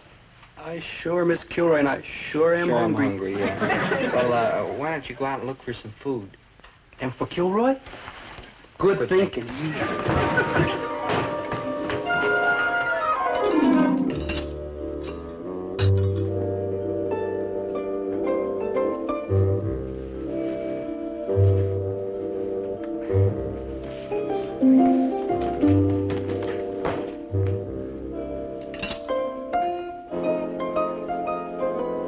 Oh, there you are, Fuzzy Buzzy. My car, little chump.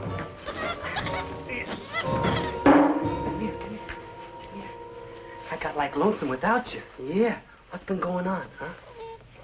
What? Oh, yeah? You know, I like being with you. I mean, you make me feel like right at home. Like you were my family, like. Hey, maybe you are. Did you ever study evolution in school? Oh, no. chimps don't go to school, do they? Yeah, lucky dogs. Hey, that's funny what I said. Lucky dogs. 'Cause you ain't a dog, you're a monkey. No offense. Well, where was I? Oh, yeah, evolution. Well, in high school, which I got out of 6 weeks ago, which I got into 6 years ago. Well, anyhow, in high school, I learned all about evolution. Very interesting jazz.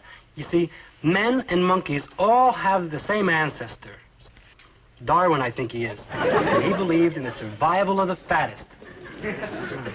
Fittest, yeah, fittest. Well, in evolution, I learned all about how the species developed. You know, like elephants and tigers and people and goony birds. You see, the lowest form of life is the one cell. And, of course, if you've ever been in jail, you know how low that is. Anyhow, about this evolution jazz. You and I are kind of like alike, only we're different, too. For instance, you got hair all over your body, and all I got is hair here in my chin. Of course, if I let my beard grow long enough, I'd have hair all over my body, too, but we'd still be different. I mean, I'm superior to you. No offense. I mean, let's take the things you can do and the things I can do. What can you do? Well, let's see, you can climb trees and peel a banana and turn somersaults and ride a bicycle, simple things like that.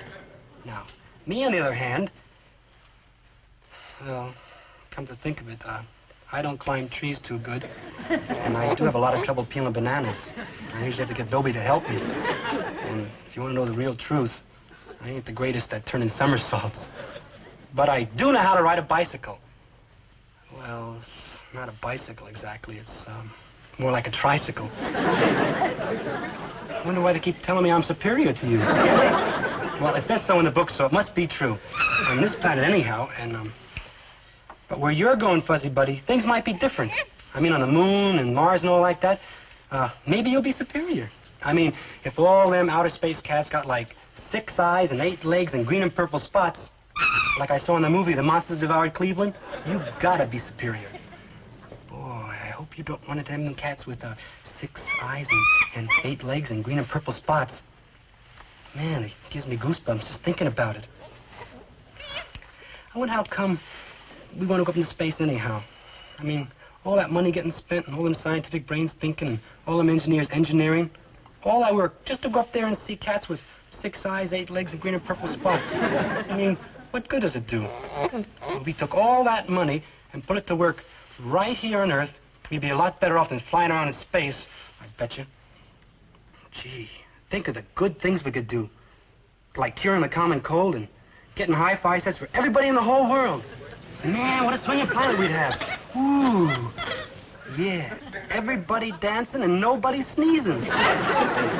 You can have it, Fuzzy Buddy. There's one thing I am, it's glad that I ain't gonna go whooshing out into space. No, sir. Not me, Maynard G. Krebs. No, sir. Never, never, never.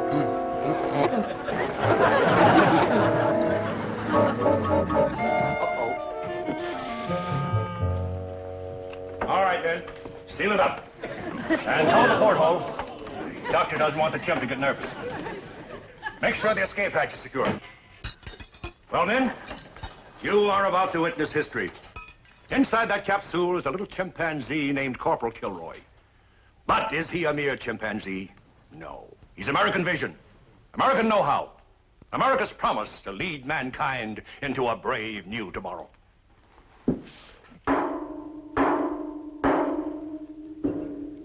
You know what that is? That's little Corporal Kilroy trying to get through to us. And do you know what he's trying to say? Let me out! Let me out! He's trying to say, stand by, Moon. Here I come. All right, Ben, there's work to be done. That capsule must be out to the launching pad immediately. We blast off at dawn. Exactly 3 hours.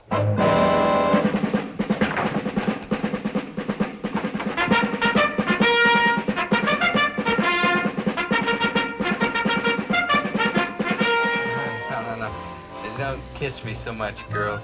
You'll have to stand in line.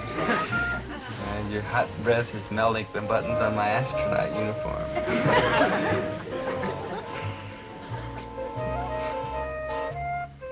Maynard?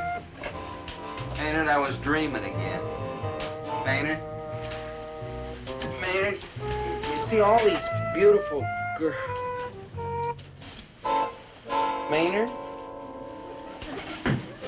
Maynard? Maynard? Hey, it's gone. Oh, that Maynard. Stand by for Operation Moonshot.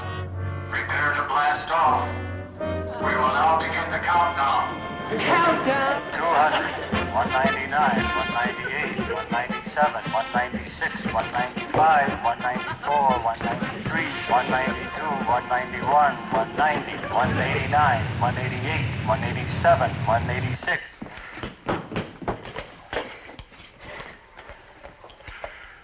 Operator. Hey, operator, get me the control tower at the missile basin. Hurry, please. What number are you calling? I don't know the number, but it's a control tower. That number is Oceanside 6000. Operator? Please write the number down in case you need it again in the future. Sure. Now, operator, if... Post operator, may I help you, please? Yeah, operator, give me Oceanside 6000. Oceanside 6000? Right, hurry, please. Oceanside 6000 is out of your dining zone. Operator, the tower's right across the street. Can't you connect me? Are you authorized to make a call out of your dining zone? Operator, please, a human life's at stake. Gracious. You'll help me? Of course. I will connect you with the communications CO. No, please listen carefully. I'm calling the control tower at the missile base. The number's Oceanside 6000. It's out of my dialing zone, and I'm probably not authorized to call out of my dialing zone. But if I don't make this call out of my dialing zone, my dearest buddy's gonna blast off into another zone altogether. Now, you with me so far? I will try to help you. Yeah, bless you, ma'am, bless you. You want Oceanside 6000? Desperately. May I have your name, please? Dobie Gillis. Your rank? Private. I am sorry, enlisted personnel are not permitted to call out of their dialing zone. Yeah, but this is an emergency, a matter of life or death. Oh, dear. You understand? Certainly. So I will tell you how you may apply for special permission to make the call. How? Write a letter to the Post Communications Officer. A letter? In quadruplicate. Send one copy to the Post Communications Officer, one copy to regimental headquarters, and one copy to 4, 53, 52, 51, 50, 49. You got a special pass. Where do I get one? From me. Oh, thank you, sir. Don't sir me, soldier. State the nature of your business. I've got to stop the launching. My buddy's in that rocket. State your friend's name, rank, and serial number. Maynard G. Krebs. He's a private, and I don't know a serial number. You say this Grubbs is aboard the rocket ship? Not Grubbs, sir. Krebs. Maynard G. There's no Maynard G. Grubbs on the passenger list. Try Krebs. Him neither. He accidentally stowed away. Now, there's a wild story. You wouldn't think so if you knew Maynard G. Krebs. You sure you ain't one of those foreign spies over here to louse up our space program? Do I look like a foreign spy? Well, I don't know. You don't get many foreign spies around here. 5. You better come have a talk with the security officer. He helps me finish this golf game any minute now. Stop! No, stop! Don't do it! Stop! Countdown's over. I demand a recount.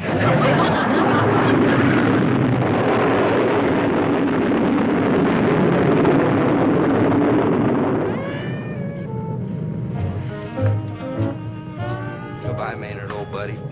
Dearest pal and crony. Astronaut. Satellite rider. Moon visitor.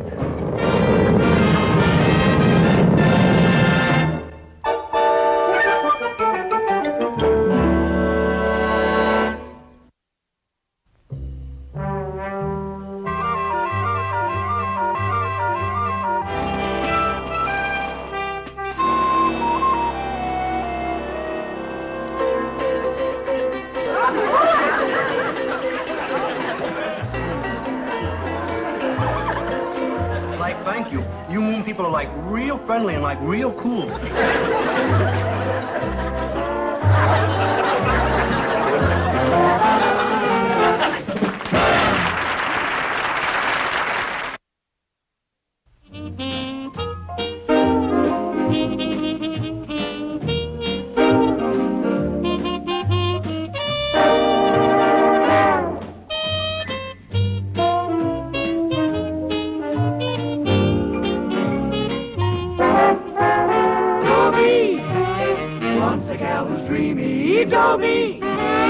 wants a gal who's creamy, Dobie wants a gal to call his own.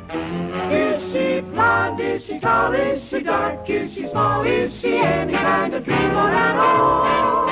No matter, she's hers and hers alone.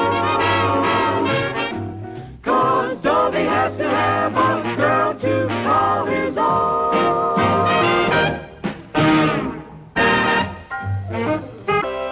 Just a few days ago, I was an unworried civilian. Today, I'm still a civilian, but I worry a good deal. And all because of this letter.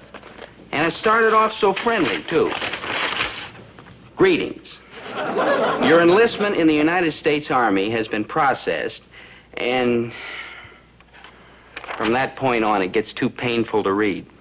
But the way it changed my life, wow. I mean, everybody started treating me like I was marked fragile, handle with care. Even my dad.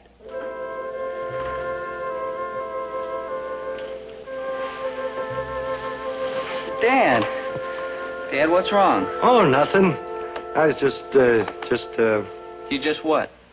I just, came in to tuck you in. Tuck me in? What's wrong with that? I mean, what's so strange about a father wanting to tuck his son in? Oh, I wish I had a buck for every time I tucked you in. I could retire and go to Acapulco and loll around on the sand with all those rich folks and not work my fingers to the bone trying to support a kid who doesn't appreciate it when his old man wants to tuck him in. Okay, Dad, okay. Here, tuck me in.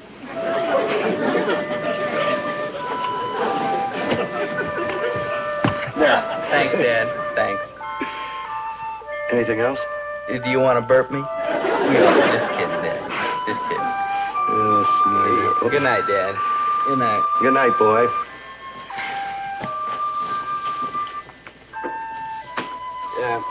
Something you wanted, Dad? No, I just... Oh, well, good night, Dad. Good night. Night. Good night, boy. Anything you wanted? What'd you have in mind, Dad? Oh, well, I was just thinking that... Okay, Dad, okay. Whatever it is, I want it. Shove over. Gee, I've done this a lot of times, too. Lullaby and good night. Thy father's delight. Dobie!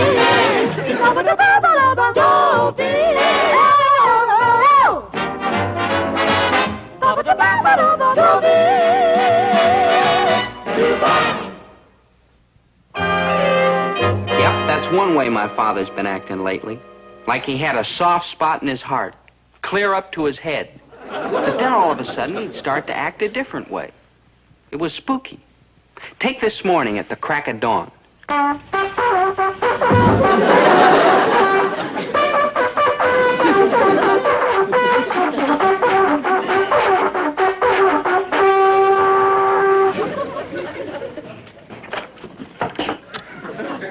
Herbert T. Gillis, have you gone completely out of your mind?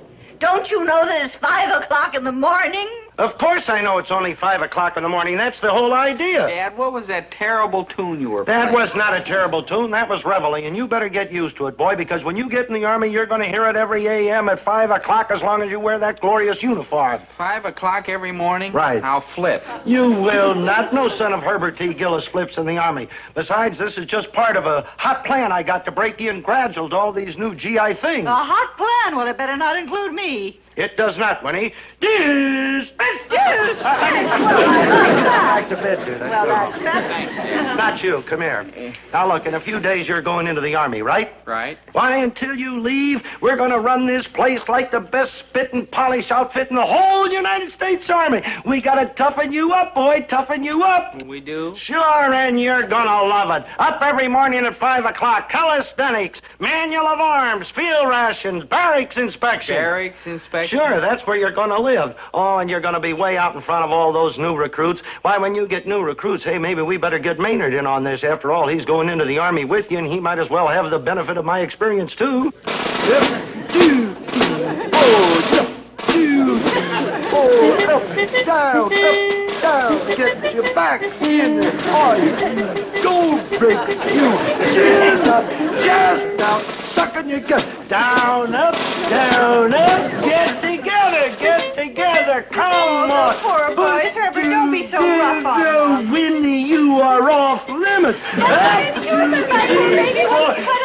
going, don't stop. I got my eye on you, Winnie. I don't like to push our boy any more than you do, but somebody's got to do it or he'll get in the Army and fall apart at the seams. Well, look, Winnie, when he gets in the Army and he goes through all this hard work, why, he'll wind up spending half his time in the hospital. Oh, dear. And if he can't do it, they'll accuse him of gold breaking and off to the guardhouse. Somebody's got to do it, Winnie. It's for his own good. you're right, Herbert. If we're soft on him, we're only hurting him.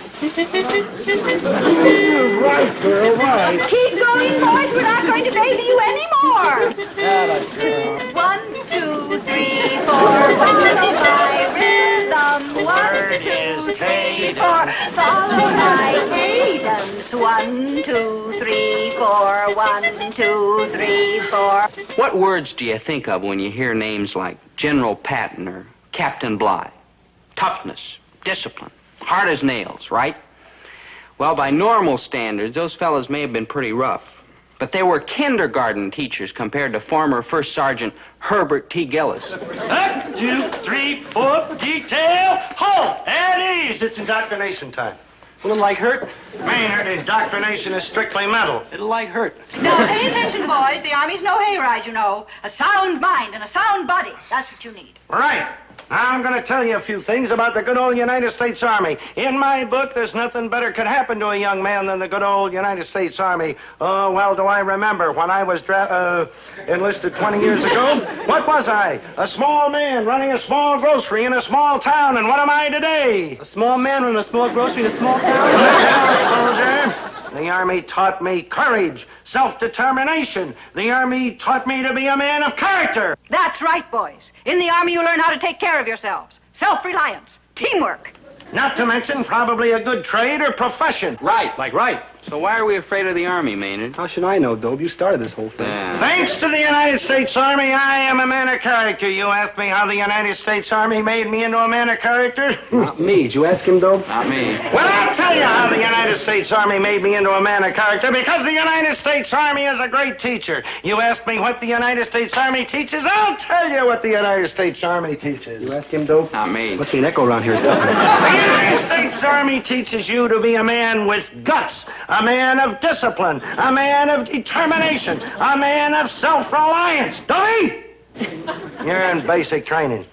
And your outfit is ordered to crawl a half mile on their bellies with full packs. A half mile? On our bellies? 18 inches over your head is a murderous stream of machine gun fire. Machine gun fire? From real machine guns? Do you panic, men?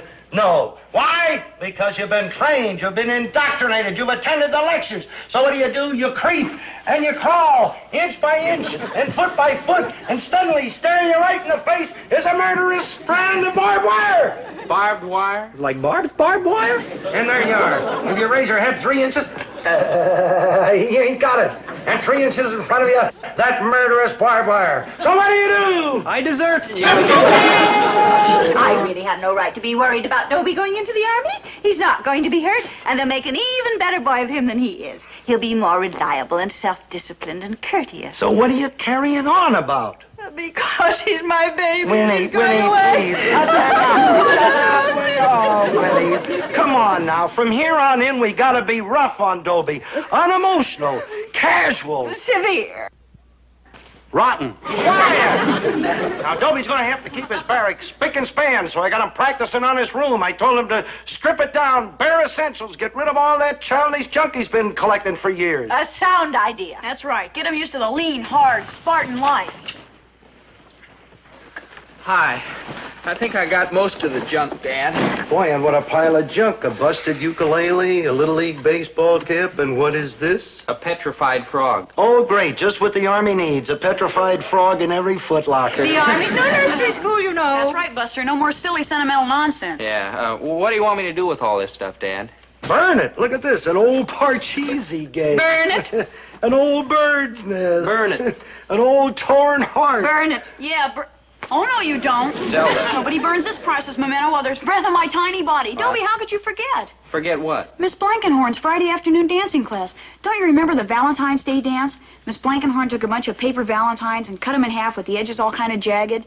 And she gave half to the boys and half to the girls. And each boy had to find the girl whose valentine matched his half. And look. Zelda, this all seems kind of silly.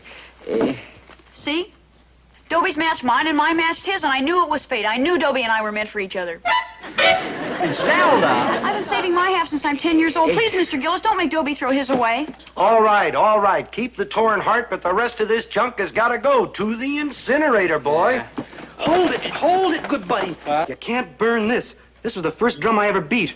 A drum. That's what they used to call a bongo in the olden days. It used to be your drum, good buddy, remember? Yeah, I remember, Maynard. Yeah, the first time I ever saw you, you were sitting in the park beating this drum. We were little tiny kids, about 1 year old. About 10, Maynard. Yeah, like that. Anyhow, you were beating that drum, and man, were you lousy. No offense. No offense, no. So I said to myself, Maynard G. Krebs, you gotta get that drum away from that offbeat cat who's running the bongos into the ground. Or your name ain't Maynard G. Krebs. Excuse me, Maynard. I know this is a little off the subject, but that G in Maynard G. Krebs, I still don't know what it stands for. Walter. Oh. So I said to myself, Maynard G. Krebs, you gotta get that drum away from that cat. So I tried to take it away from Yeah, him. and I socked you in the jaw. Yeah, and it hurt. I don't think I had no beard then. No. So you tried to swap me something for the drum. I tried to swap you everything. My bowl of tinfoil it took half my life to collect, my pet turtle, my slippery willow whistle, my appendix in a glass jar. Yeah, but I wouldn't trade. You know, you were a hard man to do business with, till I finally came up with something you really wanted, then we swapped and I got the drum. Well, if you swapped Dobie for the drum, how come he wound up with it? My mother made me trade it back. Well, what did you trade for it in the first place? My little brother Harold. Sometimes I think you have an impediment in your head. Gee, thanks, Mr. G. So you see how important this drum is to me. This is where I first learned the beat. Don't make Dobie burn it.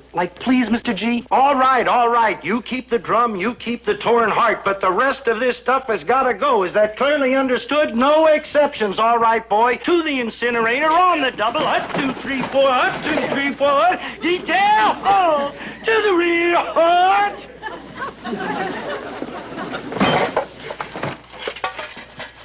You were going to burn these? But, Dad, you said to take all this stuff to But the I incinerator. did not say you should burn a man's cherished memories. Cherished memories? This beat-up old pair of shoes? For your information, Private Gillis, this beat-up old pair of shoes happens to be the first pair of shoes you ever had. I am not going to have them burned. I am going to have them bronzed. Bronzed? Is that like French dipped? Bronze, Maynard. Bronze is a kind of metal you cover the shoes with. Metal shoes? I don't know, Dope. Shoes ought to be made out of something like bendy, you know, something like... Like leather? Like each to his own taste. I kind of lean toward canvas. Maynard, you do not have shoes bronzed so somebody can wear them.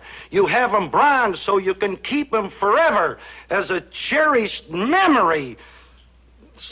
Oh, how well I remember the night I brought these home. It's a little over 18 years ago. I remember the night Doe was born, and I was in the Army then myself, the big war, you know, and I was home on my first furlough.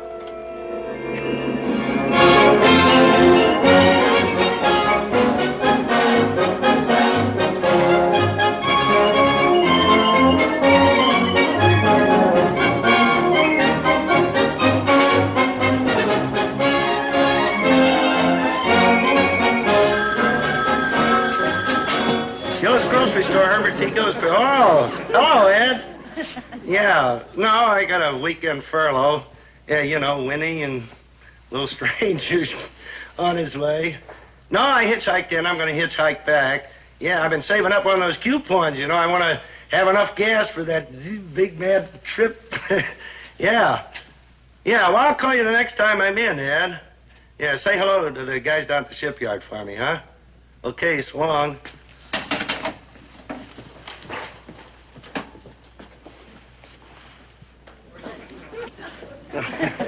Oh, there you are. I was just going to bring this up to you. It's a little present I got you. It's a bed jacket for in the hospital.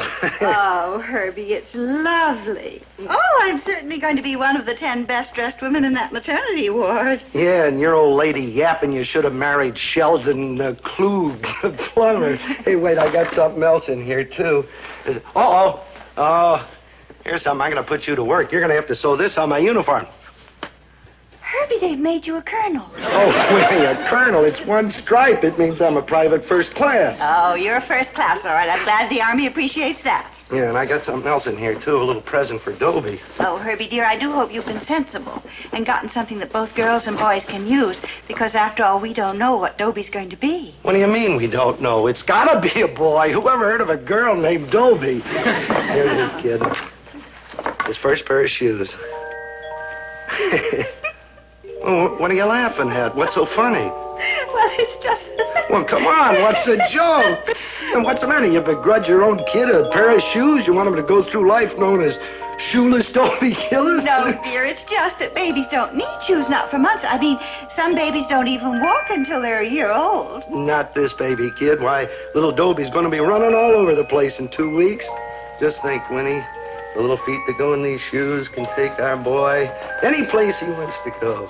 Right up the ladder of success, all the way to the top. Herbert, I feel kind of funny. Will you get me to the hospital, please? Now? Yes, Herbert. The hospital. Now? Yes, Herbert. How do you know? No, dear, I just know. Now, come on. Are you sure? Yes, dear, I'm sure. How can you be sure? Well, I have an instinct for these things. I guess I just have to take your word for it. Now. Now? What are you standing there for? Come on. Oh, wait, you better go with me. Come on, now, take it easy. Don't trip over anything. Oh, wait a minute. Hold it. Almost forgot something. I gotta take these so Dobie can walk home from the hospital.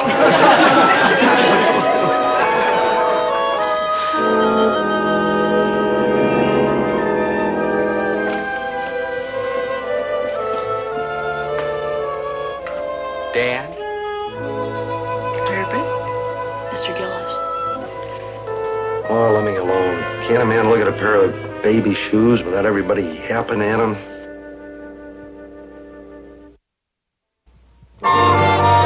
Yeah, those are my folks, and they really love me. Oh, sure.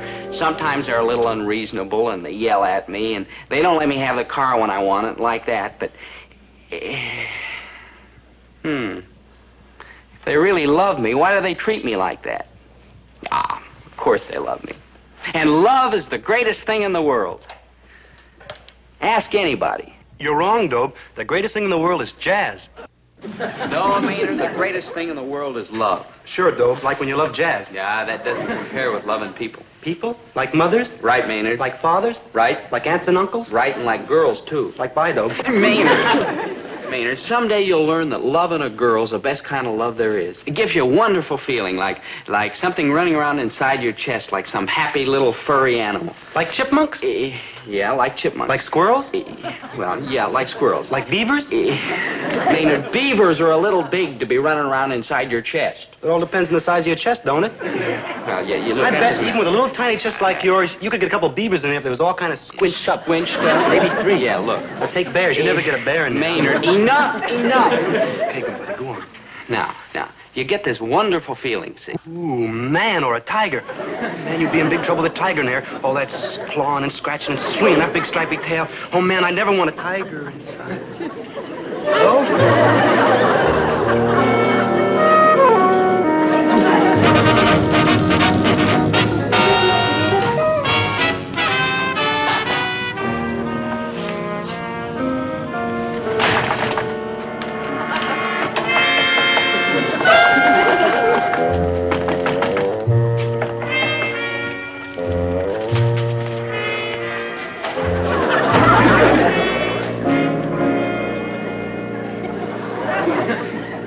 Hi, Zelda. Never mind the small talk. I'm here for a reason.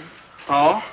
I know you're worried about going into the Army. No, I'm not. Yes, you are. New world, new life, new problems. Of course you're worried. Well, maybe just a little. Right. That's why I'm here. I'm going to give you some comfort, a rock you can cling to in the troubled days ahead. Like what? Like me. Zelda! Dobie, while you're in the Army, I want you to be absolutely, positively confident of one thing. I'll be waiting for you. Figures. Through thick and thin, through storm and strife, through fair weather and foul, I'll be waiting. Zelda, no offense, but who asked you? Dobie, you mean after all these years you're still fighting me? Zelda, let me put this as kindly as possible. I've always said you're a fine girl and a true friend, and you've got a big heart and a big brain and a lot of perseverance. Right. And Brains, heart, guts, decency, loyalty, sweetness. That's me, true? True, but yes. But you're looking for some pretty empty-headed little piece of fluff with a heart like a stone and a brain like a raisin. I wouldn't put it that way. Well, I would, and I'm right. When are you going to get wise, you poor dear fool? Now, let's say you find this gorgeous girl. What's the future going to be like? Don't you know that Zelda. beauty disappears, skin wrinkles, teeth crumble, hair falls out? What do you end up with? A hag with no brains in her shrunken head and no love in her withered heart. Zelda. Take the long view, Look. Poopsie. Take me. What's my future like? Just this. I'm going to get braver and better and smarter and sweeter. The only thing I'm not going to get is homelier. Now, how can you lose? Zelda, No, look. don't give me an answer now because you're just too dumb. Maybe time will bring a little intelligence to that tiny brain pan. A slim possibility, but we live in hope. Anyhow, Poopsie, I'll be waiting. Zelda! I'll be waiting. Yep, my family and friends. They're a hard bunch of people, all right. They're about as tough as a bowl of mush. And I love them for it. But I've got to admit one thing. When the day finally came for me to go off to the Army, they stuck to their guns. No tears, no demonstrations, no sloppy sentiment. He's coming down now to say goodbye, so don't forget, unemotional, Tough, unconcerned. casual. Well? This is it. Yes, this is it. That's what it is. It. I'll write you off, and If you happen to think of it, okay. Don't put yourself out. You got nothing better to do. I don't want you to worry about me. Worry. That's a laugh. Hardy har har. And a heart. Well, You better hurry up, boy. You're going to miss your bus. That's right. The Army's got no patience for soldiers who show up late. The Army's no country club, you know. yeah. Well, Dad, What? don't you want to shake hands? If you want. Mom, So long, kid. Zelda. On your horse, boy. Time's a-wasting. Dobie, his country's waiting and he's wrinkling. Go already. Yeah, I guess I better.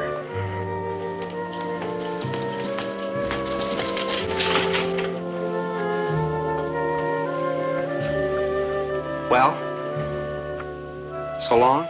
Bye. So long. So long.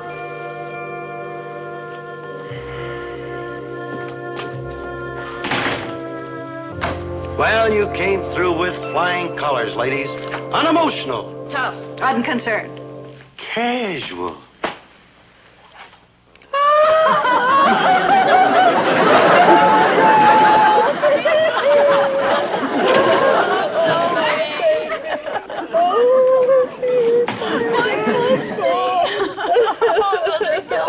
Excuse me, I don't want to disturb. What can I do for you? Well, I did want a can of sardines. Large or small? What's the difference in price? Well, the small is 28 cents. And the large? 46. Well, take the small. Anything else?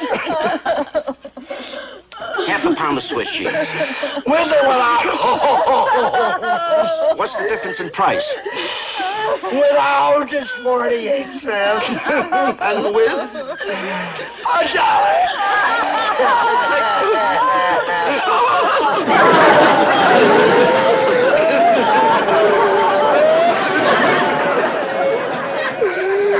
Oh, my son, my son, my son, my son, my son.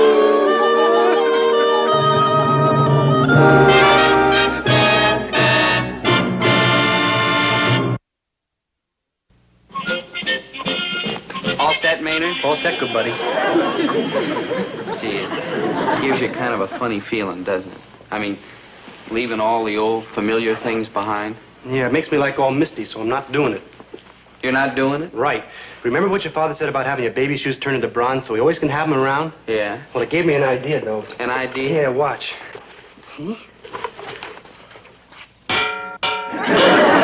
Good thinking, huh? Good thinking, Maynard. Uh-huh. Dobie, how come nobody else ever tells me how smart I am? Jealousy, Maynard. Pure jealousy. All set? Yeah. Well, we're off. Over hill, over dale, we will hit the dusty trail.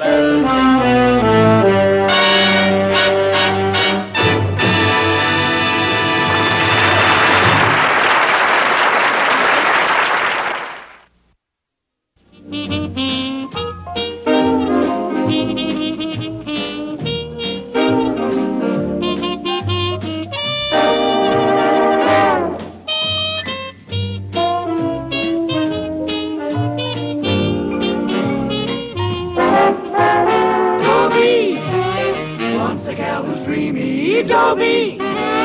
Wants a gal who's creamy, Dobie. Wants a gal to call his own. Is she blonde? Is she tall? Is she dark? Is she small? Is she any kind of dreamer at all? No matter, he's hers and hers alone. 'Cause Dobie has to have a girl to call his own.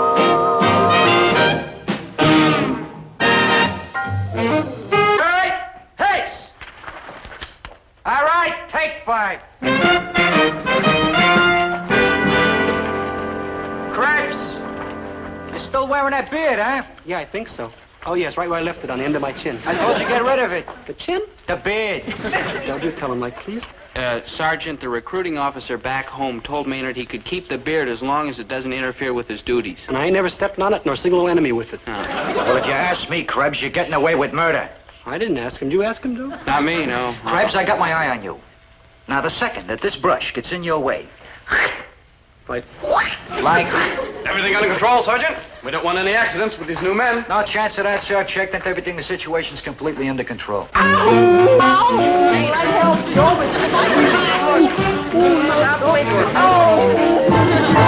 what's going on What's the matter with this man? Yeah, nothing, sir. He just got his beard caught in the bolt mechanism. Sergeant, see that he gets rid of that beat-up monstrosity. It's dangerous, unsightly, and a menace to health and safety. Yeah, I don't think much of it either. Here. The beard, not the weapon. Krebs, now I got you. The next time I see this beard, I want it to be stark, staring, gloriously naked. Is that clear? Gillis, I'm detailing you to make sure Krebs gets shaved right now on a double move. I won't do it. I'll run away. I'll go under the hill. Maynard, that's over the hill and quiet. You're getting shaved. I won't shave. Dobie, Dobie,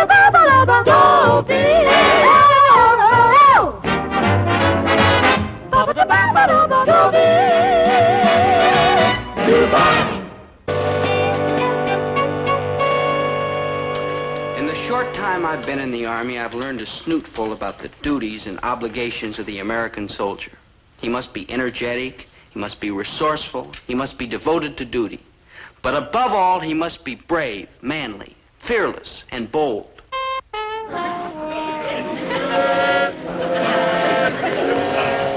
I've had this beard ever since I've been a little tiny baby. I want to keep it. You can keep it, Maynard. You can put it in a little bag and keep it under your pillow. Oh, no.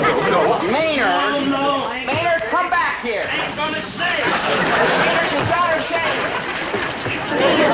No, Dope, I'm scared. I don't even know if I got a chin under here. Maynard. Oh, man, I might be like old Adams having a Maynard, chest you up. gotta shave. Oh, Dope, my family never went in for chins. Man, you should have seen the beard of my grandmother. Hold your breath, soldier. This is it. Oh, at least blindfold me before you shave, before I please, Dope.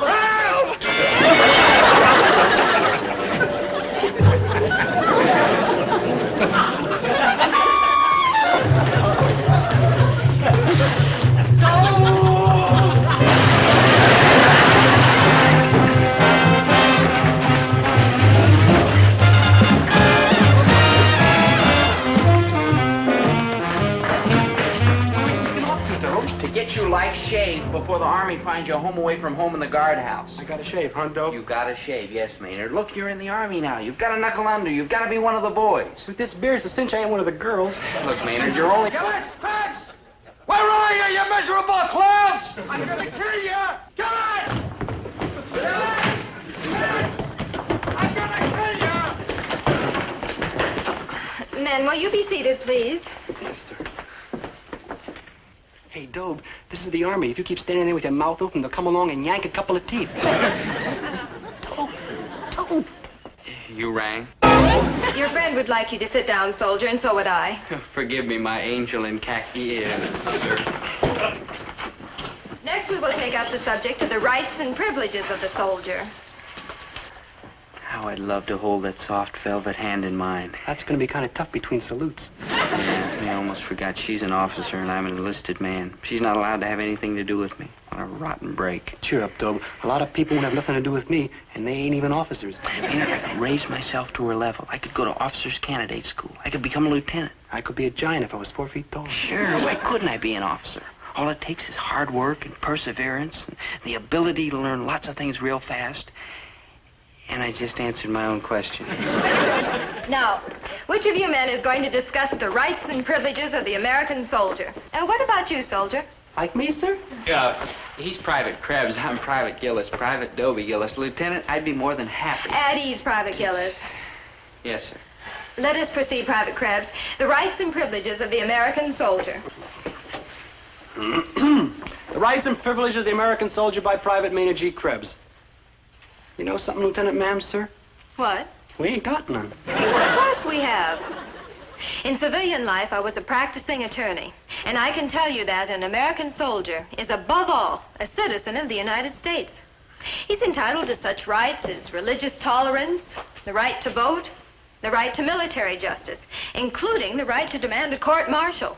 Court-martial? That's like a right? It certainly is. Oh, no, sir. Court-martial, they like lock you up in the guardhouse and all you get is old moldy bread and water with little green bugs in it. You got it all wrong, Private Krebs. What if a hypothetical recruiting officer told a hypothetical soldier that he could keep his beard, but a hypothetical sergeant told him he had to shave it off? Could he like the man a hypothetical court-martial instead? Maynard, you're talking yourself straight into solitary confinement. You state an interesting example, Private Krebs. Certainly the soldier could take it all the way up to a court-martial. Like a As a matter of fact, there was a very similar case right here on the post last year.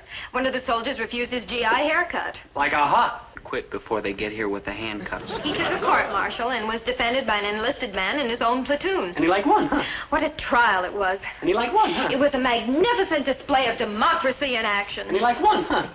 Well, no, he lost. But it was a fascinating court-martial. He like lost, huh? He spent the rest of his life in the guardhouse eating old moldy bread and water. Well, that's not the way it turned out at all. The soldier was given a very light sentence, and the enlisted man who handled his case was sent to officers' candidate school. He like lost, huh? Well, farewell, old chum. Lieutenant, did you say that the fellow who defended this other soldier was sent to officers' candidate school? Right. He handled the case so beautifully, they felt he was officer material. He like lost. And now he's an officer and he can date other officers, like, for instance, you, Lieutenant? He like lost, huh? Oh, well, that's all for today, men. Report back to your barracks. Class dismissed.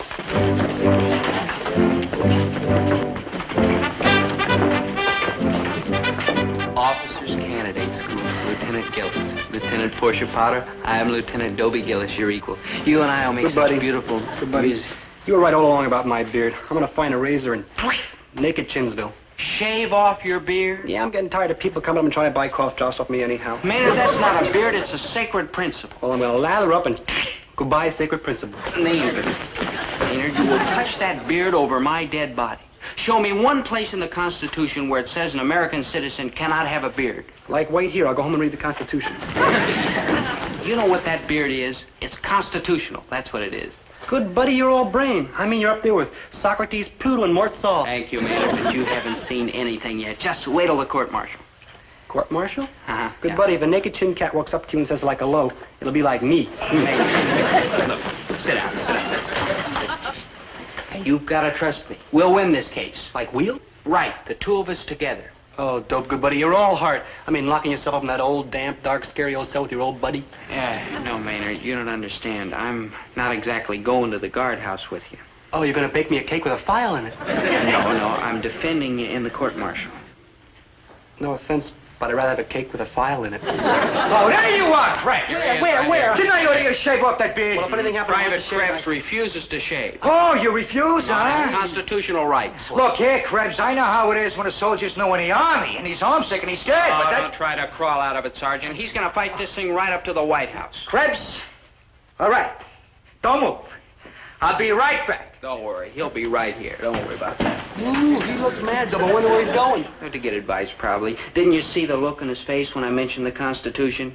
Ah, Maynard, you've got him right where you want him.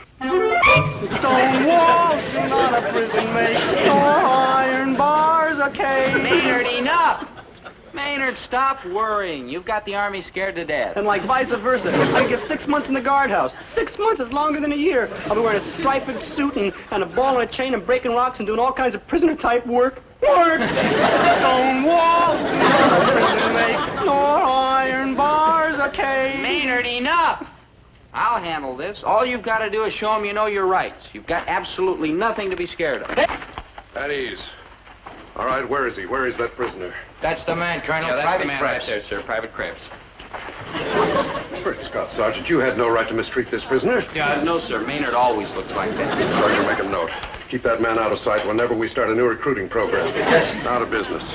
Soldier, I hear you refuse to shave off that beard. He's the man, sir. He's the man. Now look here, Dribs. Colonelship, it's Krebs, Private Maynard. Maynard, I'll answer the question. And who in blazes are you? Private Gillis, sir, in charge of this case. What? New regulation, sir. Enlisted men may serve as counsel for the accused. No, Sergeant, let me see a list of the charges against this prisoner. Disgraceful. Direct disobedience. That's right. Do you realize you could get 6 months in the guardhouse for this? Calculated risk, sir. Yes, sir. I mean, on bread and water. Moldy old bread and water with little green Maynard. bugs in it. And Maynard, cease and desist. Krebs, I should prosecute you to the limit. But I may go easy on you. Just looking at you, I can tell that you're a rather, shall we say, unusual type of soldier. It's American know-how, sir. Yes. Krebs, a legal officer from the Judge Advocate General's office, is coming here on his regular tour of inspection next week. Now, I don't want him to think that we on this post don't temper justice with mercy, especially in regard to new and, Unusual? soldiers like you. Well, I go with all the Yankee ingenuity, sir. So I tell you what I'm going to do. You shave off that beard, and I'll tear up these charges, I'll and... be in Scotland before you. Oh, boy, no moldy old bread, no water, little green bugs in it like, wow, wow! Ooh. That's straight thinking, soldier. Sergeant, release the prisoner. Oh, now, just a minute. Just a darn minute. Don't let him out. What? Like what? I'm sorry, Colonel, but Private Krebs cannot accept your offer. He can't. I can't. He stands on principle. He does. I does. Principle? What principle? Principle? What principle? The principle that the order to shave off his beard is unconstitutional. I does. In fact, he may be able to prove that the whole United States Army is unconstitutional. Oh, I get it. A couple of guardhouse lawyers. Well, I think I know what to do with a thing like this. Soldier, you're inciting to riot, spreading false rumors, gross insubordination, mutiny. Now, what's that one they threw at Benedict Arnold? Overtime parking? Oh, yes. Treason. Oh, no. I mean, like, have mercy, like, please. Oh, Keep please. smiling, troublemaker. You may get out of the guardhouse by the end of the month, but I can't guarantee which year.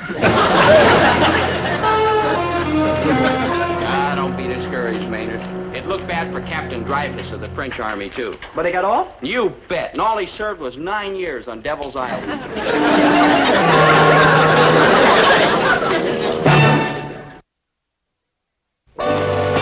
They say I got my eyes and chin from my father, and my nose and forehead from my mother. The one thing that I developed all by myself was my big, fat mouth. But I still had one hope. Lieutenant Portia Potter of the Military Justice Department. I hoped against hope that she'd come up with an idea. And she did. Plead insanity. It's a long shot, but Maynard might be just the one to pull it off. Not Maynard, you. How on earth did you ever get him into such a mess? Gosh, Lieutenant, you told us soldiers have rights. I know. It's my fault, too. Oh, doggone it.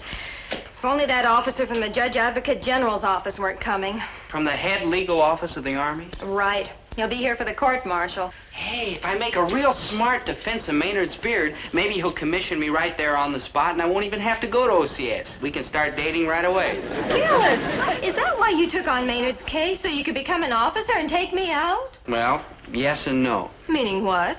Meaning yes, I would like to be an officer and take you out, and meaning no. Somehow, suddenly, it's gotten to be something much more important than just taking you out. Oh, well, thanks a lot. All of a sudden, I've come to realize that there's a principle involved here. A big principle. You said it yourself, Lieutenant. Soldiers have rights just like any other citizen. Life, liberty, and the pursuit of happiness. And for Maynard, happiness is a bunch of whiskers on the end of his chin. Well, Lieutenant, maybe I haven't got a chance of winning this thing, but I've got to fight just the same. Gillis, you're kind of a nut, but you're absolutely right. Gee, I hope so. I keep thinking of my poor buddy Maynard locked up in the guardhouse while I walk around free as a bird. Tomorrow I'll be home on a weekend pass, and Maynard, where will he be? Behind bars. So, what's the worst that can happen to him? Oh, he spends 3 months on KP, garbage detail, scrubbing the barracks like that. And how does Maynard spend his time when he is not being punished? on KP, Garbage details covering the various. See, it's all the same thing. You can't possibly hurt him, boy. Yeah, I guess you're right, Dad, but I'm going to conduct his defense at the court-martial, and I'm afraid I'll do the wrong things. What wrong things? All you gotta do is exactly like I tell you. I know everything there is to know about courts-martial. After all, I was a first sergeant, you know, with the good conduct medal, and you don't get one of them things without you keep your ears open and your mouth shut. Yes, sir. Now, the first thing you gotta keep in your head is that every time the other side says something, you jump up and yell, "I object!" I object. Right. Oh, of course, not all the time. For a change of pace, sometimes you jump up and you yell, "Irrelevant, immaterial, and inconsequential." Well, what does that mean? Who knows? They always say it just before the commercial on Perry Mason. And he ain't lost a case yet. Maynard isn't just an ordinary prisoner. True. With him, I think maybe you better use the sympathetic approach. You know, big, gooey globs of sympathy. Your Honor, you can't send this boy to prison. You ask me why? I'll tell you why. Because he is not a criminal. He is the innocent victim of circumstances. You can't send him away. I don't know, Dad. Those Army officers are pretty strong-minded fellas. Oh, pish-posh. And remember one thing. Always keep a good grip on your suspenders. Well, we don't wear suspenders. I'll loan you a pair. It's psychology, son, psychology. A lawyer who's got a good grip on his suspenders has got a good grip on the case he's handling, see? I don't know if it'll work, Dad. What do you mean you don't know if it'll work? It worked for Lionel Barrymore. It'll work for you. You're better. I wouldn't want to hurt Maynard. Oh, don't worry, boy. You got everything going for you. The Gillis brain, the Gillis personality, the Gillis gift of gab, and best of all, Herbert T. Gillis in person. You, Dad? Oh, you bet, boy. I'm coming up to that camp and watch my silver-tongued boy save this poor, miserable, broken-down yardbird. Exhibit A for the prosecution.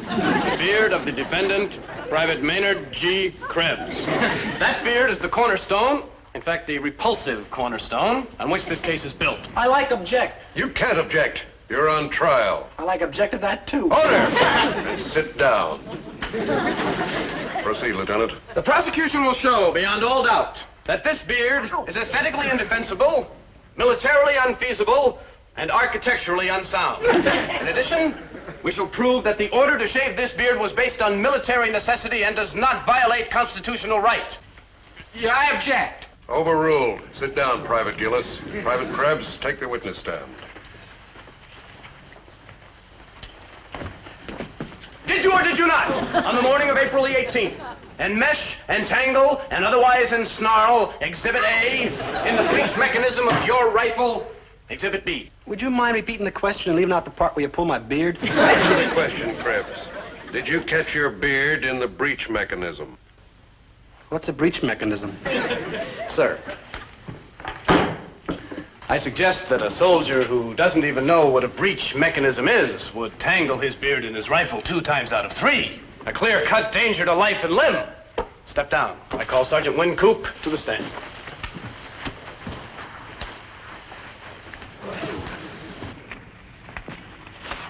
You are the defendant, Sergeant? I am.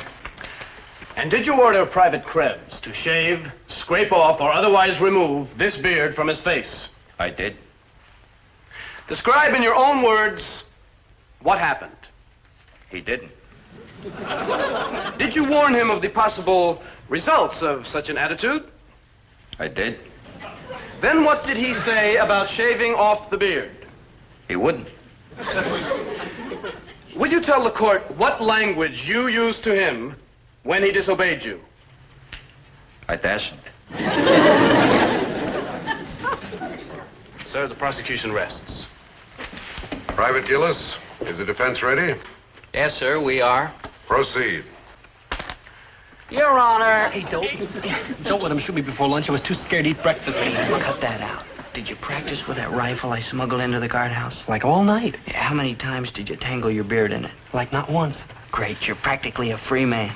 Oh, boy, I'll see you like later. Me.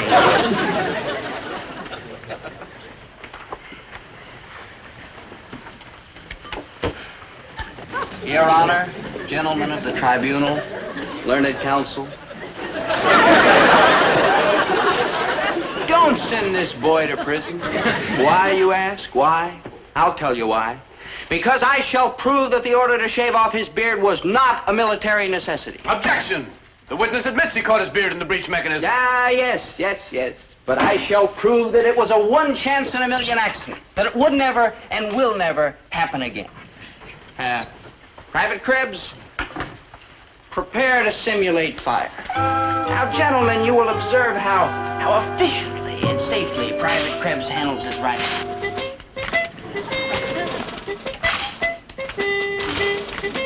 As he prepares... The defense requests a recess.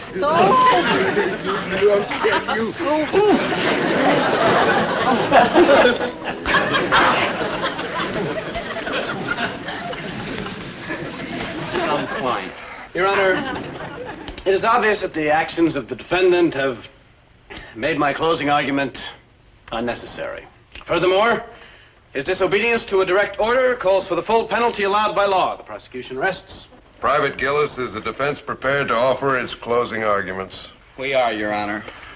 Gentlemen of the tribunal, learned counsel, may it please the court, my final plea is not for Maynard G. Krebs. No, because Maynard G. Krebs is not on trial here today. No offense, though, but I am. Maynard, quiet. Maynard.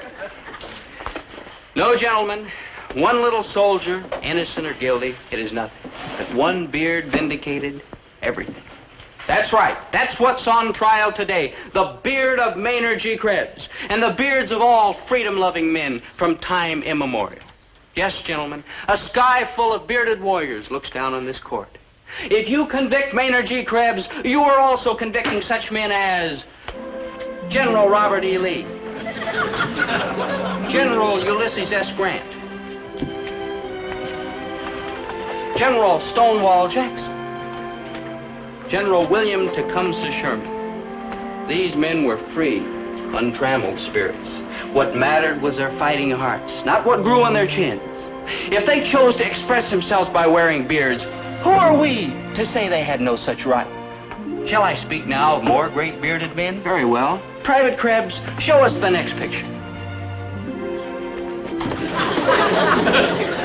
The picture's of such men. Ow, ow, ow! Maynard! Ow, ow, ow, ow, Dobie, stop me, Dobie. Oh, no. Here we go again. Maynard! Order! Order in the court. Gentlemen, are we ready to cast our ballots? In light of the evidence, I don't think we'll have much trouble reaching a verdict. Decision is unanimous. I feel sorry for poor Krebs. He's a pathetic case. We have no choice. Sir, I've just been informed that the officer from the Judge Advocate General's office has arrived on the post. Splendid. He's just in time to see justice done. Order. Order in the court. The defendant will rise on the charge of direct disobedience. Specification that Private Maynard G. Krebs did willfully grow and refuse to shave off his beard. Sir, Colonel Overholt from the Judge Advocate General's office. The proceedings of the court, gentlemen. Please continue. That Private Maynard G. Krebs did willfully grow and refuse to shave off his beard, which is considered unsoldierly, unsightly, and unsanitary. The verdict is...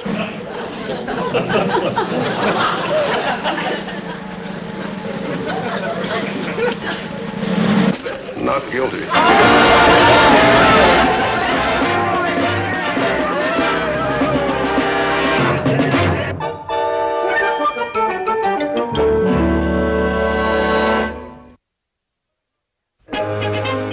Absolutely no offers to go to officers' candidate school. But I did get a wonderful, sweet message from Portia, Lieutenant Potter. She invited me to drop over to her house next weekend to meet her fiancé. He's a civilian. Well, anyhow, Dad had a good time. Oh, Dobe, I was proud of you today. A real line over, all right? And you too, Maynard. Maynard, you really put the brass in their place. Can you imagine the guys thinking a puny little beard like this could get away with a laugh? Oh, Maynard, what are you doing? Maynard!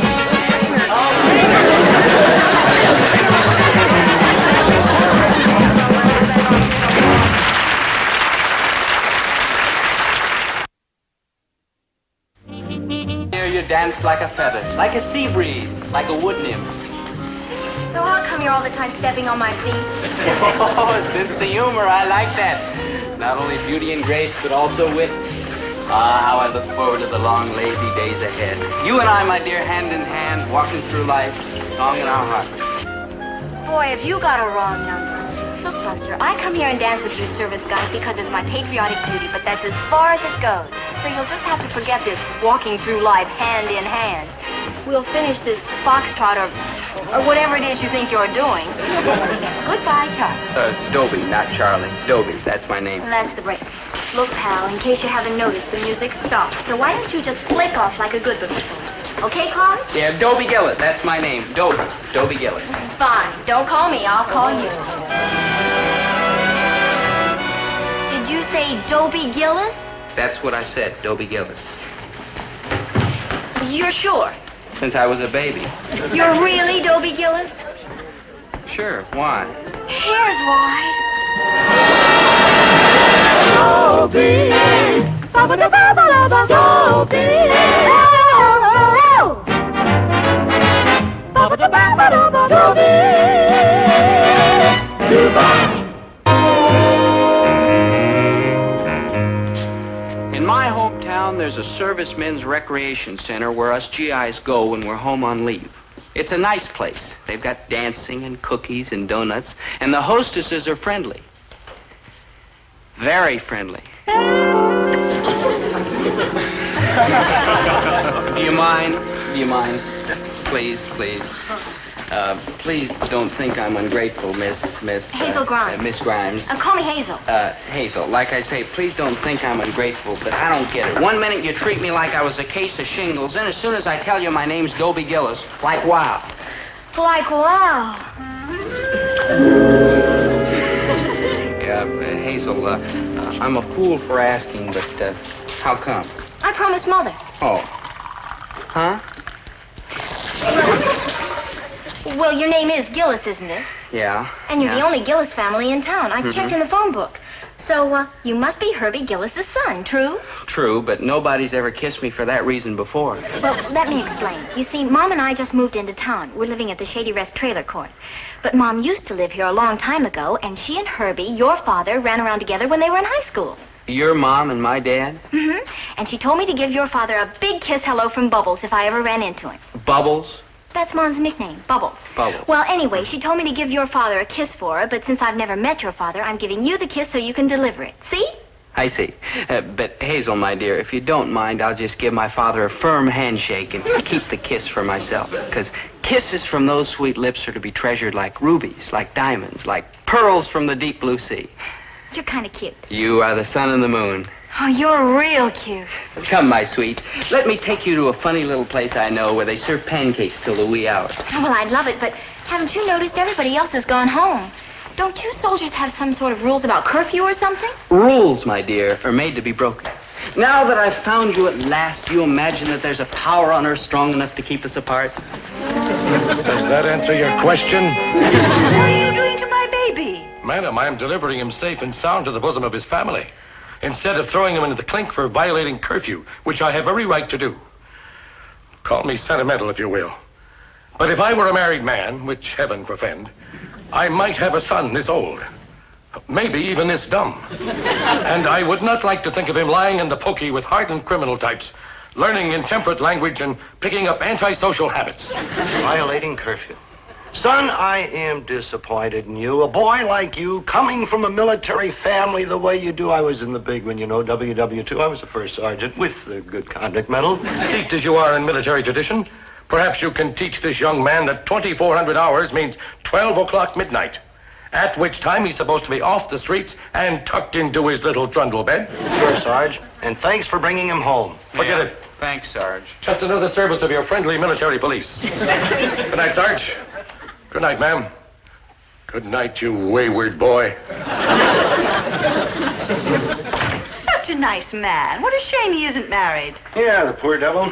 No family, no responsibility, no nagging, no bills piling up. Kind of gets you right here. Never mind the now, Herbert. So how about a few now Dobies?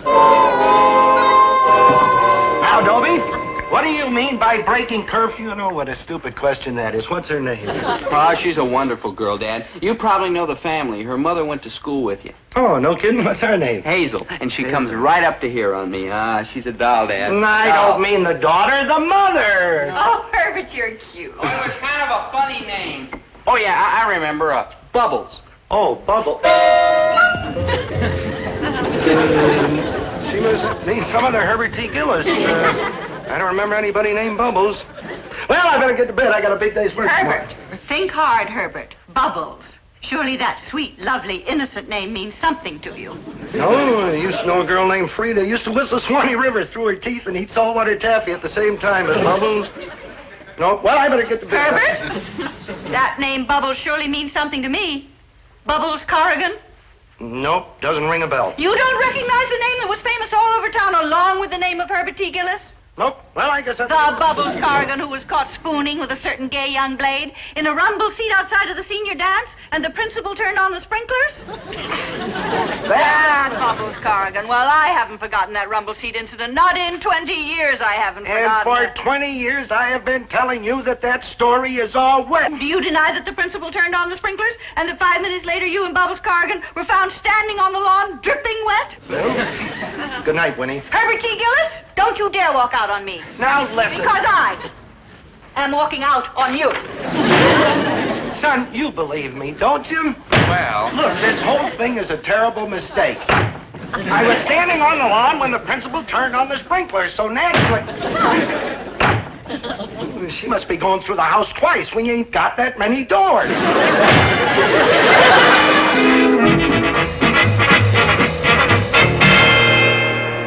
Morning, Dad. Look, I dug out your high school annual to see what Hazel's mother looks like. Cute. What's the matter? Are you out of your mind? Why'd they call her Bubbles? Quiet your mother. How about you and her in that rumble seat, huh, I old told you Dad, that wasn't me. It was somebody in Bubbles, but it wasn't me. Ah, come on, old Dad. You can tell me. I'm in the Army. Then you're going to be a home front casualty if you don't shut up and get out of here. And forget all this stuff about Bubbles, will you? I gotta go meet Hazel, but you can tell me later, old Dad. I tell you, I'll drill a hole in your head and pour it in. Oh, you see.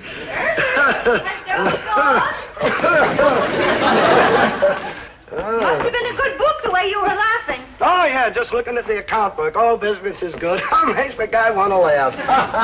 You were looking at your high school annual. I was? Say, how about that? Oh, yes, I was looking at that, too, yeah. I was looking at our old basketball pictures. Boy, were we funny looking. You know, I saw a very interesting thing on one of those detective shows on television. You put a book down like this, and you let it go, and it drops open right to the page where it's just been opened. Oh, Winnie, they dream up a lot of junk on those detective shows. Like here, to Bubbles Corrigan's page. It's like I said, they dream up a lot of junk on those detective stories. Helen Corrigan, the Bubbles, most popular girl. Yeah, it seems to me she did win that year. Well, I got a lot of work. Where did they take this popularity poll? In Lover's Lane? Now, Winnie, don't get jealous. Don't you tell me what to do. If you want to know, I've been jealous of Bubbles Corrigan ever since I started going with you. Winnie, Bubbles got married and moved out of town before I ever met you. Yes, and if she hadn't gotten married and moved out of town, you never would have met me. I always knew you had more fun with Bubbles and that crowd that you went around with than you ever had with me. And now I know that all of these years you've been wishing that you were married to her instead of to me. You are the only girl I ever really cared for, honest and true. You mean that? Well, of course I mean it, and if this old thing disturbs you... It does disturb me. Into the trash can. There, see? Nothing to it. Herbie, darling. Oh, now I feel better. Now I can face the house. Oh, the morning glories are glorious in the morning. And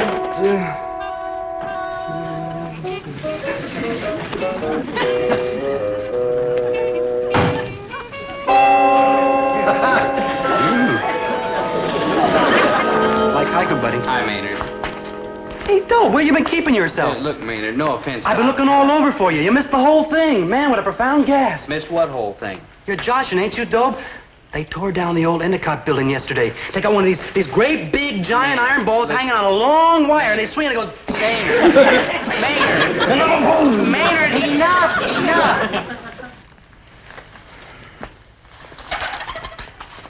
Maynard, as I was saying...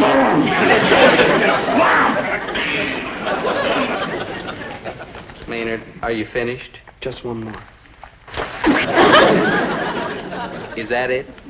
That's it, good buddy. Of course, the old Endicott building's just a heap of rubble now. Mm-hmm. Man, what an age we live in. In the morning, there was the Endicott building, a magnificent skyscraper, 3 stories tall, and 12 hours later, nothing. And you missed it all. Maynard, there's something you have to understand. People are different. You, for example, like to see buildings torn down. Me, on the other hand, I like girls. You'd be better off watching buildings torn down. Yeah, you wouldn't say that if you knew Hazel. This time it's different. Yeah, I know, Dope. I know that's what you say every time. All right, so I haven't been lucky with girls in the past, but this time it is different. Why? Because I'm different. How? Because for the first time in your miserable life, you got some money in your pocket, thanks to the United States Army. Maynard, are you suggesting that Hazel's after me for my money? Hi, Dobie, dear. Hello, Hazel, my lamb. I am Maynard G. Krebs, and I would like to ask you a question. How much is the enlisted man's pay scale in the United States Army? Maynard, look. 83.20 for privates, 85.80 for PFCs, 99.37 for corporals, and 122.30 to 175.81 for the first 3 grades. And how much is the quarters and rations allotment for married personnel? Maynard. $51.30 plus free medical and dental expenses, plus PX privileges. You're a witness. Maynard, you've got a very suspicious mind. I'm ashamed of you. Funny you were talking about allotments for married men. I was just thinking of the same thing myself. Oh, allotments? Married, silly. I like rest my case. Wouldn't it be wonderful to come home after a hard day of marching and drilling and find someone waiting for you? Somebody like you? Someone exactly like me. Gee, it'd be wonderful. There's like a problem. What's that? They don't allow girls in the barracks. Never mind. Sweetie, I have a wonderful idea. Huh? Let's you and I go look at furniture. I know this store that has some of the cutest stuff. All right, my angel. Oh, and Dobie, wait till you see 5 whole rooms of furniture for just practically nothing down. 5 whole rooms? Didn't you say that you and your mother lived in a trailer? Uh-huh. Sure must be a big son of a gun. Maynard, you're destroying a beautiful romance. Come, dear. Yes, my sweet.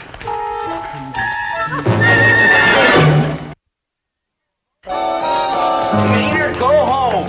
Hey, what's this all about? He's been following us around all day. It's disgraceful. They've been looking at furniture. That's like disgraceful. Looking at furniture. Dobie, dear, aren't you going to introduce me to these nice people? Oh, sure, Hazel. Mom. Nobody needs to introduce me to you, Mr. Gillis, because you're just as cute as Mom said you were. Hazel, I want you to meet my mom. How do you do, Hazel? Hello. Mom's all the time talking about the wonderful times you and she had together. She must have a million stories. Oh? The kicks the 2 of you must have had. Oh. My mom said when you were in high school, you were a dancing fool. Oh. Well, I better get home and get myself prettied up for our date tonight, Dobie love. We're going dancing on the Peabody roof. Don't let them go there, Mrs. G. That's close to City Hall where they dish out their marriage licenses. Oh, goodbye, Mr. Gillis. So nice to have met you. That was from Mom. Bye, Mrs. Gillis. Ta-ta, Dobie love. See you at 7. Farewell, my lovely. I shall count the seconds until that glorious hour. Arrivederci, my sweet. Yee. Yee. Don't you yee, you hypocrite, you. Who's a hypocrite? I don't approve of her either. A likely story. Like a likely story. You stay out of this. Dad, you don't approve of her? Why, she's the cutest and most popular girl in town. That's the trouble. It's stupid to chase after a cute girl. Oh? Sure, get yourself a girl like your mother. That's not what I mean. What I meant was, if you get yourself a girl like your mother, you never have to worry about somebody trying to steal her away from you. You're getting me all fouled up. Look, take some advice from your good old dad. Anybody can chase after a cute bit of fluff like Hazel, see? But there aren't many that'll chase after a girl like your mother. Oh. Thank you very much.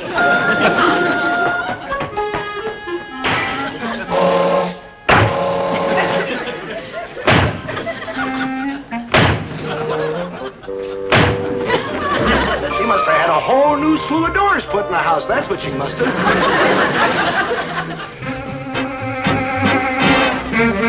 Winnie, I'm telling you for the 1,000,000th time, Bubbles Corrigan never meant anything to me.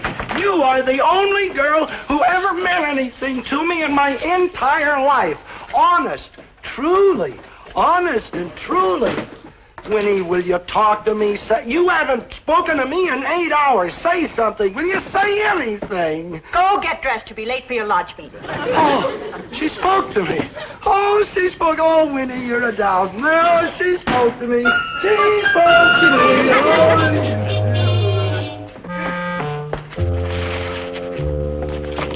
We're closed. We're closed. Oh. We're closed. Honey, if you'd been slinging hash like I have for 20 years, you'd be on to that old trick. You Mrs. Gillis? Yes, but I don't I'm believe Bubbles that- Grimes. Used to be Bubbles Corrigan. Maybe you heard of me. Yeah, you heard of me. I think I recall that my husband may once or twice have mentioned your name. I'll bet he did, the old rascal. Hey, where is old Cuddle Bunny? Upstairs? He's gone to a lodge meeting. Oh, what a pity. I want to see him. I mean, I figure we ought to get to be one big family now that Dobie and Hazel are hitting it off. Huh, sister? Hey, where is this meeting? Maybe I'll trot around there and have a couple of laughs. Cleveland. Cleveland? Ohio, Cleveland? It's a sort of a convention. Winnie, where's my tie? The hand-painted one. Cleveland gets closer by the minute, don't it? Oh, Herbie! Oh, Cuddle Bunny! Cuddle Bunny? Who's that down there? You'll find out in a minute, kiddo. This the way to Cleveland, honey?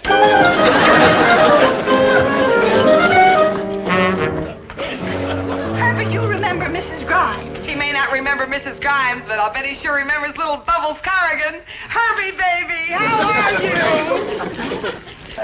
you? Yeah, I heard you were back in town. Yeah, back to stay this time. Here, let me look at you.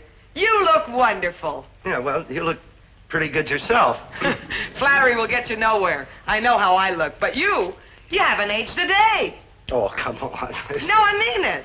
Well, I got to admit that the old belly is still flat as a board. Herb always had the flattest stomach in high school. How nice. Yeah, and the biggest chest, too, in my weight class. That is light heavy ones. Lovely chest. Ah, I can't believe it. You look like a boy. Oh, I guess I've been lucky and like the crockery. All mine, nothing store-bought. Lovely. Of course, the hair's backed up a little bit. Oh, I think it's very distinguished. You know what they say? Grass doesn't grow on a busy street. Yeah, well, I'll admit the old bean has had a lot of use. Herbert, you have a lodge meeting tonight, remember? And you know how you look forward to your lodge meetings. Oh, you don't have to tell me how Herbie loves his meetings. Sociable Herbie, they used to call him. Why, he never missed a meeting, a picnic, a clam bake, a dance. Dance. Herbie, you remember the kangaroo hop? Oh, sure. Shall we?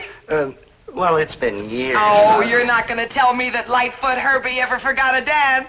I doing the kangaroo hop, da-da-dum. We're going to dance till we drop. Hippity, hippity, hippity, hippity, hop, hop, hop. Hop, hop. Hoppity, hoppity, hoppity, hoppity, bump, bump, bump. Bump, bump, oh, doing the kangaroo jump, da-da-da, da-da-da-da-da-da. Hippity, hippity, hippity, hippity, hop, hop, hop. Hop, hop, hoppity, hoppity, hoppity, hoppity, bump. Bump, bump. Bump, bump, oh, doing the kangaroo jump, da-da-da-da. Herbert, if we don't eat right away, you'll be late for your meeting.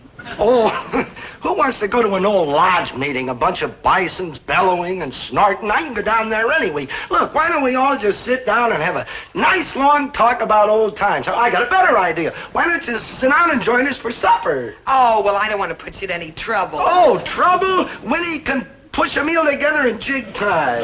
Well, I wouldn't dream of... Oh, Winnie loves to cook, don't you, Winnie? Why, Winnie's never happier than when she's out there in the kitchen sweating over that hot stove and whipping up some sort of a gourmet's delight like pot roast or breaded tripe or something like that. Right, Winnie? Right. Lightfoot Herbie.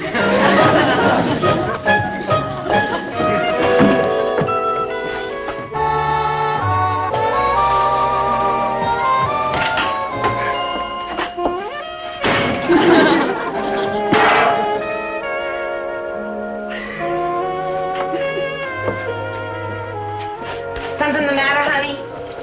I got on your nerves out there. Sure, that's it. I always do. No, I'm fine. Oh, sure, you got them red eyes from watching television. What is it? What's a woman as lucky as you got to cry about? Me? Lucky?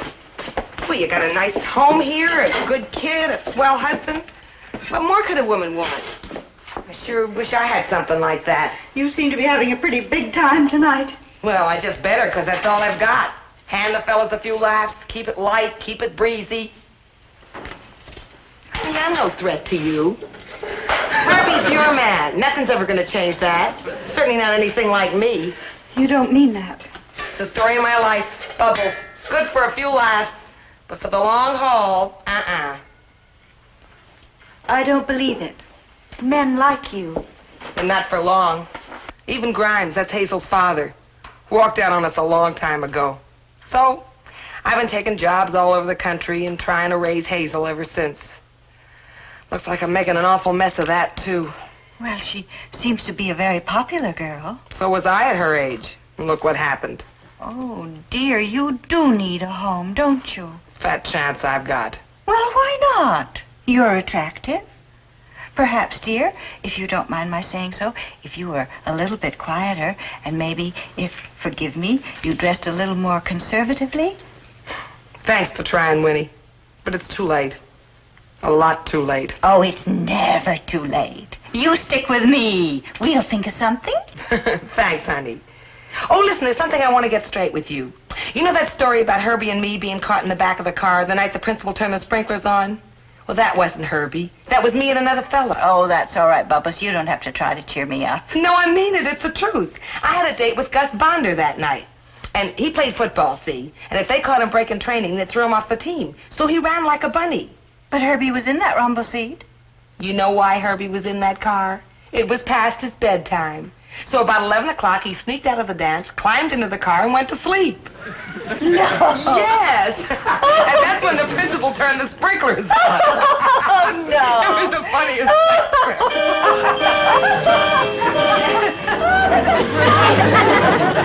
Oh, Winnie, this is a great meal. One of your best. Thank you, dear, but it was all Bubbles. Oh, all I did was... The soup, the meat, the dessert, the salad, and the coffee. Oh, come on. I think it's a shame, a crying shame, that some lucky man hasn't got you for his own. Well, that's what I keep telling him down at the diner. This is serious. What we ought to do is find Bubbles a nice, good, steady, honest, reliable, decent man. Excuse me, please. Madam, it grieves me deeply to invade your hearth and home, but I must point out that your son, a private in the United States Army and therefore under military discipline, seems to have violated his curfew again. Madam, isn't there some way we can teach this boy what 2,400 hours mean? Now, listen, Hush I up, can Dobie. explain. Sergeant, if memory serves correctly, you said you were a bachelor, didn't you? Yeah, sure. And would you say also that you were a steady, honest, decent, reliable man? Well, I should hope so. Sergeant, I want you to meet a very dear friend, Mrs. Helen Grimes. How do you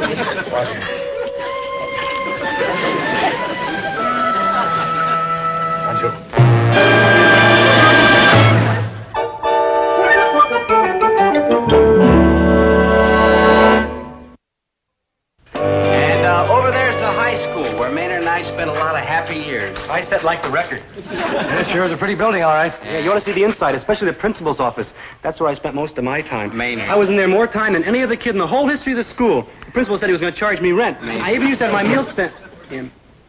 Like, at East Krebs? Right. Yeah, it sure is a nice little town you boys live in. Sure was a break for me to get stationed here. Hello, boys. Good morning, Quentin. Good morning, Helen. I hope I haven't kept you waiting. Oh, waiting for such a charming lady is a pleasure indeed. Oh, well, good day, gentlemen. Oh, and Dobie. Would you try to remember that 2,400 hours is like 12 midnight? Oh, sure, Sarge. My dear.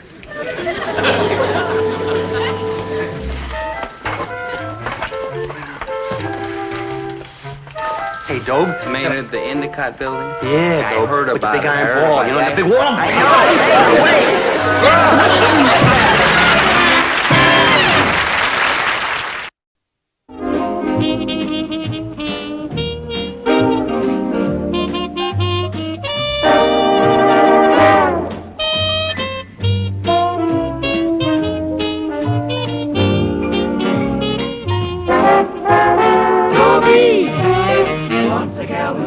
creamy Dobie. Wants a gal who's creamy Dobie. Wants a gal to call his own. Is she blonde? Is she tall? Is she dark? Is she small? Is she any kind of dreamer at all? No matter, he's hers and hers alone.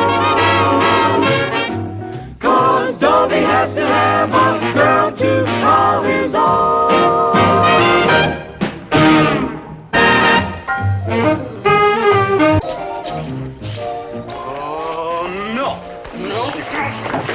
No, good. Please don't make me go in there. I'll be like miserable. Maynard, you'll have fun. Are you joshing, man? There's girls there. How can I have fun? Maynard, when are you going to get over this ridiculous fear of girls? I keep trying, good buddy, but every time I get near one chick, I get like around 100 goosebumps. Maynard. When I get near two chicks, I get like around 200 goosebumps. When there's three of them, I get like around 300 goosebumps. And when there's more than three, all them little goosebumps kind of melt into one huge, big, fat, giant-sized blob. Maynard. Did you ever see a 150-pound goosebump in an army uniform? Maynard, enough! With a beard? Maynard, you're not really that scared of girls. It's all in your mind. Here, I'll prove it to you. Hi, Angela. Oh, hi, Dobie. My, don't you look handsome in your soldier suit. Thanks, Angela. But if you want to meet a really handsome soldier, come with me. Angela, may I have the honor to present my dear friend, Maynard G.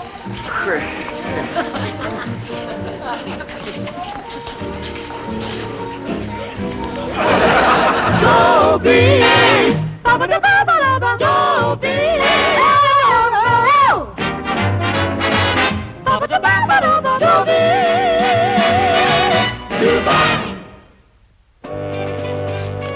When my friend Maynard G. Krebs was little, he was afraid of little girls.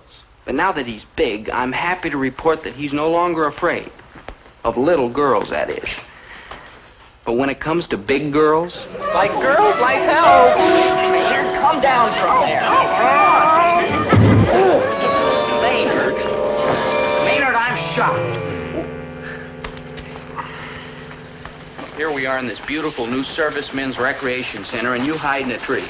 Do you know all the trouble Mrs. Osborne went to fix this place up? Mrs. Chatsworth Osborne Sr.? Yes. Mrs. Chatsworth Osborne Sr. with all that money, riches, wealth, and loot? Yes. Mrs. Chatsworth Osborne Sr. with the big white hills and 58 rooms and 48 baths? And the 15-foot brick wall with broken glass embedded on the top. Why aren't you dancing, you nasty boys? Well, you see, Miss... No, I don't see it all. This fabulous recreation center has been donated by a very generous, very high-minded, very patriotic citizen. You, Mrs. Osborne? Who else? For the purpose of giving you servicemen home on furlough a place to enjoy yourselves. And by George, you're going to enjoy yourselves. Now, you will find girls, you will dance, joy will reign supreme, you will be divinely happy. You understand? Yes, sir. Come on, Maynard, you heard what Mrs. Osborne said. Oh, please, Dobe, don't make me do it. Listen to me, Maynard. Don't you want to meet girls and talk to them and hold hands and go dancing with them like other fellas do? Sure I do, Dobe. More than anything in this whole world. I got feelings. I'm like a human person. Fine human person, Maynard. Like true, but chicks don't dig me. Well, you're not giving them a chance. It don't do no good. When I give them a chance, they steal the popcorn in the movies. They draw funny pictures of me in their notebooks, and they giggle about me in the powder room. Maynard. See, sometimes they kick me. Hey, Maynard, it's all in your mind. I don't think so, Dobe. My shins are all over black and blue. Look, no, I mean, it's your attitude, this awful fear that's causing all the trouble. And we're going to do something about it right now. We're going to kick them back. No. You're going to have a pleasant, normal, no panic conversation with a girl. Oh, no. Please, Dobe. I don't know what to say to a chick. Oh, no. You worry too much about it. Just talk about whatever comes into your head. The weather, hobbies, movies, what you like to do, like that. What I like to do? Right. I'd like to cut out of here. You're a soldier now, an adult. Stop acting like a child. The time has come for you to face up to life. And girls are a part of the life you've got to face up to. Now, come on. It's for your own good. Angela, this is the soldier I was telling you about. Oh, he came out of the tree. Oh, the sight of you, my dear. It's enough to unhinge the strongest of us. You're sweet. Thank you. And speaking of sweet soldiers, may I present Maynard G. Krebs? Pleased to meet you, Maynard. Angela, Maynard has something to say to you. Don't you, Maynard? How's the weather? Well... Got any hobbies? Seen any movies lately? Yes, What do you like to do? Sometimes Like you said, Dope, can I cut out now? Goodness, has he always been so afraid of girls? Yeah, let me put it to you this way. He spends so much time in trees that every winter he tries to fly south. And he's my friend, and I'm going to cure him. Once and for all. Maynard... Maynard! Like help! Poor Maynard, he needs help. Like help! Boy, does he need help. Like me? Need help? Nah. What do you mean, nah? Just nah. Like no, like negative, like like nah. Maynard, stop avoiding the issue. You need help because you're scared to death of girls. Good buddy, you're not being fair. Sure, I'm scared of some girls, I admit it. Not all girls? Of course not. I'm a sensitive human person who's got likes and dislikes just like any other sensitive human person. You see, Maynard. I have what you call cultural taste. And like when the right girl comes along, I wouldn't even be scared of her a little. And you're not scared of all girls? Like indubitably not. I see. How about that girl, the one on the right in the pink dress, Maynard? She's like too short. And the girl she's talking to? She's like too tall. Yeah. How about that girl, Maynard? I don't like big blondes. Yeah, how about this girl coming in here? The same goes for brunettes. How about that girl on the right, that one, the blue dress? Like ditto for redheads. Maynard, forgive me for saying this, You're but, right, good buddy. Yeah. I'm Scared of all girls. Boy, you really need help. The only way to help Maynard, boy, is to rearrange his whole head. Dad, Maynard's problem's nothing to poke fun at. You're right. I'm sorry. He's a fine, sensitive human being. But when he gets near a girl, he's afraid of his own shadow. No offense, son, but you can't blame him. After all, it's a pretty scary shadow. It's absolutely essential that he learn to get along with girls so he can lead a normal life. I mean, sooner or later, he'll have to meet the right girl and get married and settle down and have children of his own. True. No, stop that, both of you. Maynard's not so bad. Why, to hear you talk, you'd think he was hopeless, bumbling, impossible, washed out. You rang? Like, hi, Mrs. G, Mr. G, Dope G. That's you, good buddy. Dope I know, Maynard, I know. Maynard, dear, we were just talking about what a hit you made with all the girls at the party last night. They took one look at me and ran off like bunnies. Oh, no, dear, that was your imagination. They liked you. Like a case of chicken pox. Maynard. I'm a poor schnook who's, like, worse off than anybody. Maynard. I'm like doom, doom, doom. He's right. He's a poor schnook who's worse off than anybody. Hey, Gillis, what's the scam? Hey, Dobie, did you go over the hill? Funny, very funny. Ma says I should get a dozen eggs and charge him. I want some bubble gum and, what new movie magazines you got? Here's your eggs, no movie magazines, no bubble gum unless you pay for them, and goodbye, Jenny. Gee, what a grouch.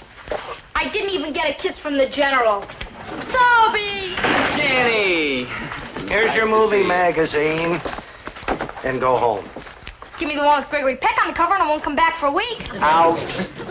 Toss in Marlon Brando and I'll spend all next month with my grandmother in Cleveland. You present a powerful temptation, gal, but out. Hey, they'll let you keep the beard. Let me feel it. Like, hi, Jenny. Like, bye, Jenny. Oh, what a power I've got. I drive men mad with my exotic feminine charm. Hey, give me Marilyn Monroe. Somebody ought to get her with a paddle. What a pity. The poor boy doesn't have an ounce of confidence. Yeah, I wish there was somebody who could help him. Somebody like a good psychologist, maybe. Somebody like a good barber, maybe. No, sir, somebody like us. We're his friends, aren't we? We certainly are. Don't agree so quick. No, Herbert, shame on you. You know you love Maynard. Love Maynard? Love him. I guess I must, or I'd have barred the door on him years ago. There, you see? Sure, Dad, we all love him. Now, let's figure out some way to help him. Right. Now, I always say that the best way to solve a problem is to start at the beginning, so let's start at the beginning with Maynard. First, let's ask ourselves, what is wrong with Maynard? And I withdraw the question. Listen, there's nothing wrong with him that a girl couldn't cure. If a girl just showed one spark of interest in him, he'd be a new man altogether. Boy, you seem to think that the answer to everything is girls. Well, aren't they? I mean, take you. Where would you have been if you hadn't found Mom? Oh, like lost, boy, lost. Before I met your mother, there I was, a poor, pitiful, pathetic bachelor with my pockets full of money, no obligations, no responsibilities, footloose and fancy-free. Kind of breaks your heart, don't it? Now, Herbert. And then along came your mother and rescued me from this horrible condition. And look at me today. Obligations, responsibilities, bills, mortgages, sore back, sore feet. Sore head. Oh, come on, Winnie. You know I'm only kidding. Well, I know, but does Dobie? And as a matter of fact, I'm not so sure myself. Winnie, I wouldn't give up 1 minute of our life together for anything in the world. Oh, it's great not to have any responsibilities. Just think of yourselves. It's great when you're young, that is. But when the years start catching up with you, it can be the most horrible thing that could happen to a man. Living by himself and for himself and, worst of all, son, with himself. Remember that, Dobe. I know it, Dad, and that's all the more reason why we've got to help Maynard find a girl. Well, forgive me, dear, but where will we find such a girl? Well, forgive me, dear, but no place. Unless, of course, you bribe them or beat them over the head with a blunt instrument, and you can't go around beating girls over the Hey, why not? Oh, I don't mean beat them over the head. I mean bribe them. You know, con a couple of girls into making a play for Maynard. And I know one we can bribe with a couple of sticks of bubble gum and a picture of Gregory Peck. Why, we couldn't do a thing like that. Sure we could. Well, sure we could. Why, we'd be low-down, unprincipled, dishonest sneaks. And why are we just standing here? We gotta find them. Help a fine, sensitive human being? Oh, I would consider it a great honor. Who is he? My friend Maynard. At the party, he was the one up in the tree. Thanks, pal. Thanks a bunch. Oh, please, Angela, please, just play up to him for a while. Make him think he's got at least a little sex appeal. Surely you jest. It'd build up his confidence terrifically if he thought girls liked him. How can girls like him? They can't even tell what he is. You can help to save him from a lonely, miserable life. No. You can make a man out of a pitiable, pathetic creature. Absolutely not. Imagine how it'd strengthen his ego if you showed an interest in him, Angela. For Positively. You are the loveliest of women. No. Oh? He'd be sitting on top of the world if he thought he'd impressed you, the fairest of them all. Well. No, you're right. I shouldn't ask help for this unfortunate soul from someone as beautiful and exquisite and desirable as you. When do I start? When do I start? As soon as I can tie him down long enough so you can start. Mr. Gillis, you give me a month's supply of movie magazines and bubble gum, he's gonna think he's Montgomery Clift. Let's not overdo it, huh? We just want him to feel that he ain't completely repulsive to girls. Throw in a month's supply of ice cream and it'll be bye-bye Cary Grant, hi-ho Maynard. Maybe I should have gotten an older girl. Don't worry your little pointed head, Mr. Gillis. I'm extremely mature for my age. My mother's psychiatrist says so. Let's put it this way. You're the best I could do for bubble gum and a movie magazine. You'll never regret this high-level decision, Mr. Gillis. I mean, when it comes to getting crushes, I get them in big gobs. Man, I was gone on Tony Perkins for a rootin' tootin' 6 months. Wowee. For Rock Hudson, I was off my rocker for a year and a half. After all that, how you gonna settle for a couple of hours with Maynard G. Krebs? I'll keep my eyes shut. Yeah, I'll keep my fingers crossed. Oh, who knows? Maybe it's the best thing that could happen to the beard that walks. I may be young, but I got a heart that's lousy with love.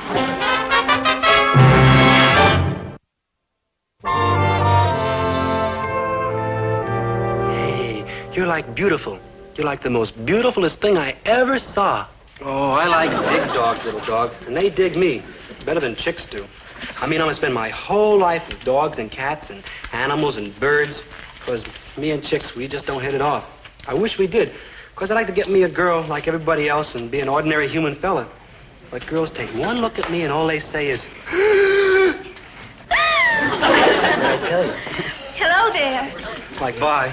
Oh, yes. You're a friend of Dobie. Dobie who? Dobie Gillis. Dobie Gillis who? At the party last night. I noticed you right away. Oh, how I noticed you. Say, Dollface, did anyone ever call you cute? Me? Well, you're so different. So unusual. That they've called me. You don't already go steady with some lucky girl, do you? I'll scratch her eyes out. Me go steady? I have trouble getting a girl across the street with me. Oh, you must be kidding. You're a very attractive man. That beard, those eyebrows. It's fascinating the way they go up and down. Oh, it's magic. No, it's a twitch. Fascinating. I get it when I'm jumpy. Divine. When I'm like real jumpy, my left kneecap rattles. Oh, I never met a man like you. So fascinating and mysterious. You get that message from twitching eyebrows? A woman has an instinct for these things. My name is Angela Crittenden. Would you like my phone number? My name is Maynard G. Krebs, and like, no thanks, I already got a phone number. Aren't you adorable? Oh, yes. Well, here's my number. Now be sure to call me real soon. Me? Oh, you are nervous, aren't you? Is my left kneecap rattling? No, you just ate my phone number. Thanks, it was like delicious. Really? Mm-hmm. Here. Now call me. No, here. Now call me, you hear? Me? Oh, I insist. I could look at those eyebrows forever. Twitch them again, would you? Oh. Just once, please. Oh. For Angela, please. Pretty please. Oh, very well. Once more. Oh, I better go. That's all a girl can take in one day. Bye-bye. Fascinating eyebrows.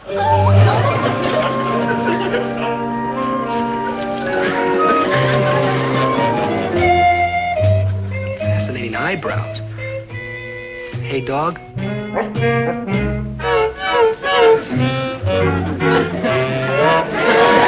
Pretty good, huh? I mean, Maynard's self-confidence was increasing by leaps and bounds, but he still had a large leap and a big bound to go. Lover, come back. You're the wildest thing I've laid eyes on since I gave up Marlon Brando. What are you, some kind of a nut? Only over you, Dreamboat. Where's Mr. Gillis? Out on an errand. I'm keeping an eye on the store. Like, oh. I'm also keeping an eye on you. Like, oh. Cool cat, has anybody ever told you you're cute? Until today, I was funny looking. You're adorable. That's what they keep telling me every hour on the hour. You got that certain fascination, know what I mean?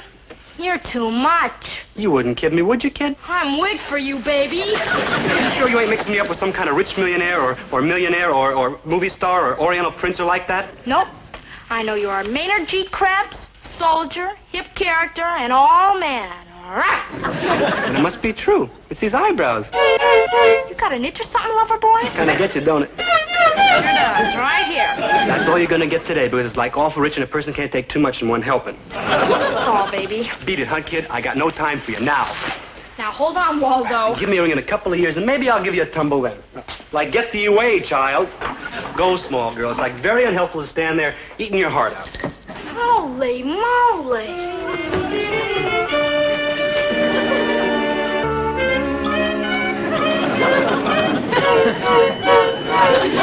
Have you ever seen anyone as confident with girls as Maynard? Everything about him just oozed assurance. His eyes, his smile, his manner. And if you peeked under his beard, I bet his chin looked confident, too. But the acid test was still ahead. He behaved fine when the girls were rigged. But what would happen when he ran into girls who weren't coached to treat him like he was Elvis Presley? That's what I had to find out. I had to get him to another dance at the Servicemen's Recreation Center. But I just couldn't go up and ask him. I had to kind of trick him into it. Subtle like. Very, very subtle. Hey, Doe. Oh, hi, Maynard. Hi. Well, what do you feel like doing tonight, Maynard? I don't know, Doe, but what do you feel like doing? I don't know, Maynard. What do you feel like doing? I don't know, Doe. What do you feel like doing? I don't know, Maynard. What do you feel like doing? I don't know, Doe. Hey, I just thought of something. Do you feel like going down to Pete's Pancake Palace and watching the guy in the window flip pancakes? I don't care, Doe. Do you feel like it? Sure. Okay. Or would you rather go down to the railroad yards and watch him fill the coal cars? I don't care, Doe. Do you feel like it? Sure. Okay. Or would you rather go down to the stockyards and watch him dip some sheep? I don't care, Doe. Whatever you feel like. Oh, I don't care, Maynard. Whatever you feel like. I don't care, Doe. Whatever you feel like. Okay. Oh, hey, I just got another idea. Do you feel like... Doe, if it's all the same to you, I'd like to go to the dance at the Servicemen's Recreation Center.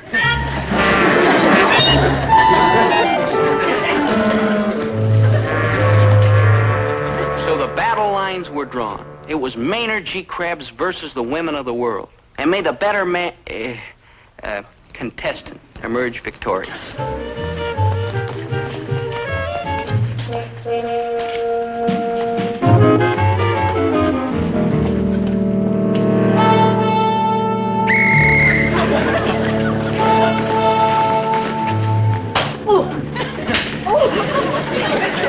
You nasty children! Don't you know you're here to enjoy yourselves? Now go on, let revelry continue unabated. And dance, you apes, dance! Remember, Maynard, there's nothing to be afraid of, and I'm here with you. You're all heart, sir. You gotta expect you'll be a little bashful at first. Just take it easy. Like right. Hey, where you been all my life, baby? Maynard! Hey, these eyebrows really get you, huh, dollface? Like your butt run hot, huh? Maynard! Oh, you're next, lamb chop. Maynard, what are you doing? Let me go or I'll scream. Well, that's where these eyebrows affect me. Like scream like that. Oh, don't be jealous, Dope. I'll give it back to you as soon as I'm through. Stop it, I say. Mrs. Chatsworth Osborne Sr. is here. No offense, Mrs. Osborne, honey, but you have to find your own fella. I'm spoken for. Well, I never. Well, I never did either, but that's the way the cookie crumbles. Now, if you excuse me, I got some girls waiting. One moment. Oh, very well. One moment, but only one. One dance to bring the roses back to those faded cheeks.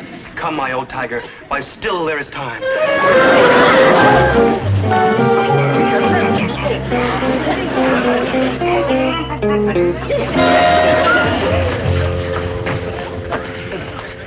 Maynard, I can't believe it. Have you flipped your wig or what?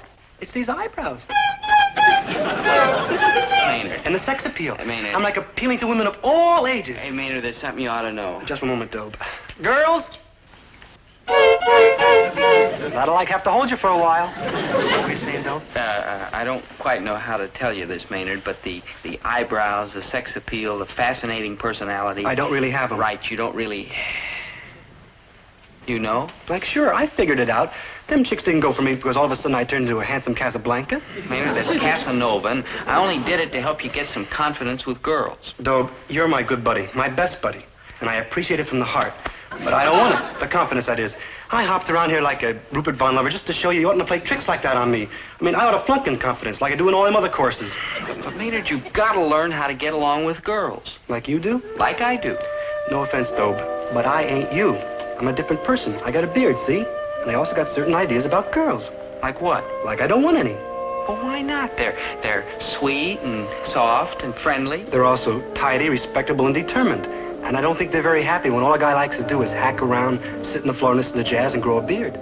Maynard, is a beard more important to you than a girl? Well, it's not a question of a beard. It's a question of I'm an individual human person. And if all them other individual human persons want to shave off their beards, get trapped by some chick and get married, and live in a split-level house with a washer and automatic dryer, and a PTA, and the bridge club 2 nights a week, and trouble with the sprinkling systems, well, that's their business. Me, it ain't for. I'm a protest cat. You've got a point, Maynard, but what are you really protesting against? I don't know, Dobe, but no chick's gonna rush me into anything till I find out. You don't have to do that anymore. The game's over. Oh, I did that because I wanted to. I admire a fellow who sticks up for what he believes. He's a man. Maynard, now you really appeal to me. Dobe, like hell. The world is full of good-looking, soft-headed fellows who let girls push them around. But an individual like you, Maynard, it's a challenge. Stand back, girl. Stand back, I say. Gee, like, thanks, Mrs. O. You're like a real human being. Save me, save me. Bravo, Maynard, bravo. I admire your spunk, boy. My husband, heaven rest his soul, he was like you, fiery, determined, nasty. Oh, I'm telling you, breaking his spirit was a game worth the candle. You girls, don't you dismiss this ragamuffin too readily. I know he looks like a disaster area, but underneath that shabby exterior, there is an outlaw heart to be tamed. Gee, I'm getting like all misty. I wish I were 30. 20 years younger.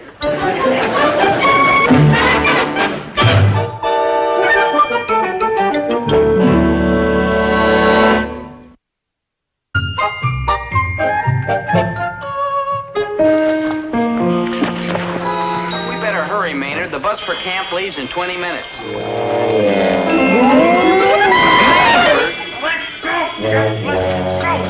Don't fight it, Heartless. It's bigger than both of us. Zoom off, but when I got no bubblegum or free magazine. Oh, who needs them? Sure, they brought me to make a play for you. But now you're starting to look different to me. I mean, Buster, you got something inside. Huh? In a couple of years, when I fill out and turn into a voluptuous, fascinating woman, you better call me, see? Me? You mad, mad, mad, impetuous fool.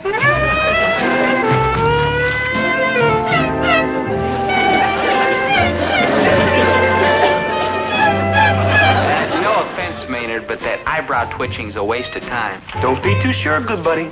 Don't be too sure.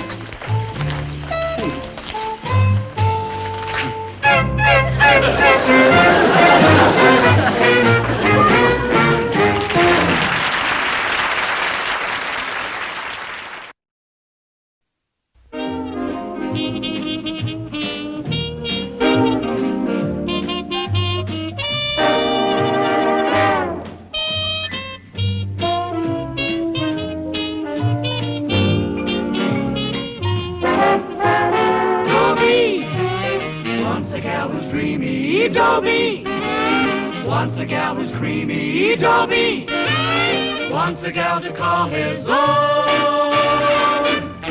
Is she blonde? Is she tall? Is she dark? Is she small? Is she any kind of dream or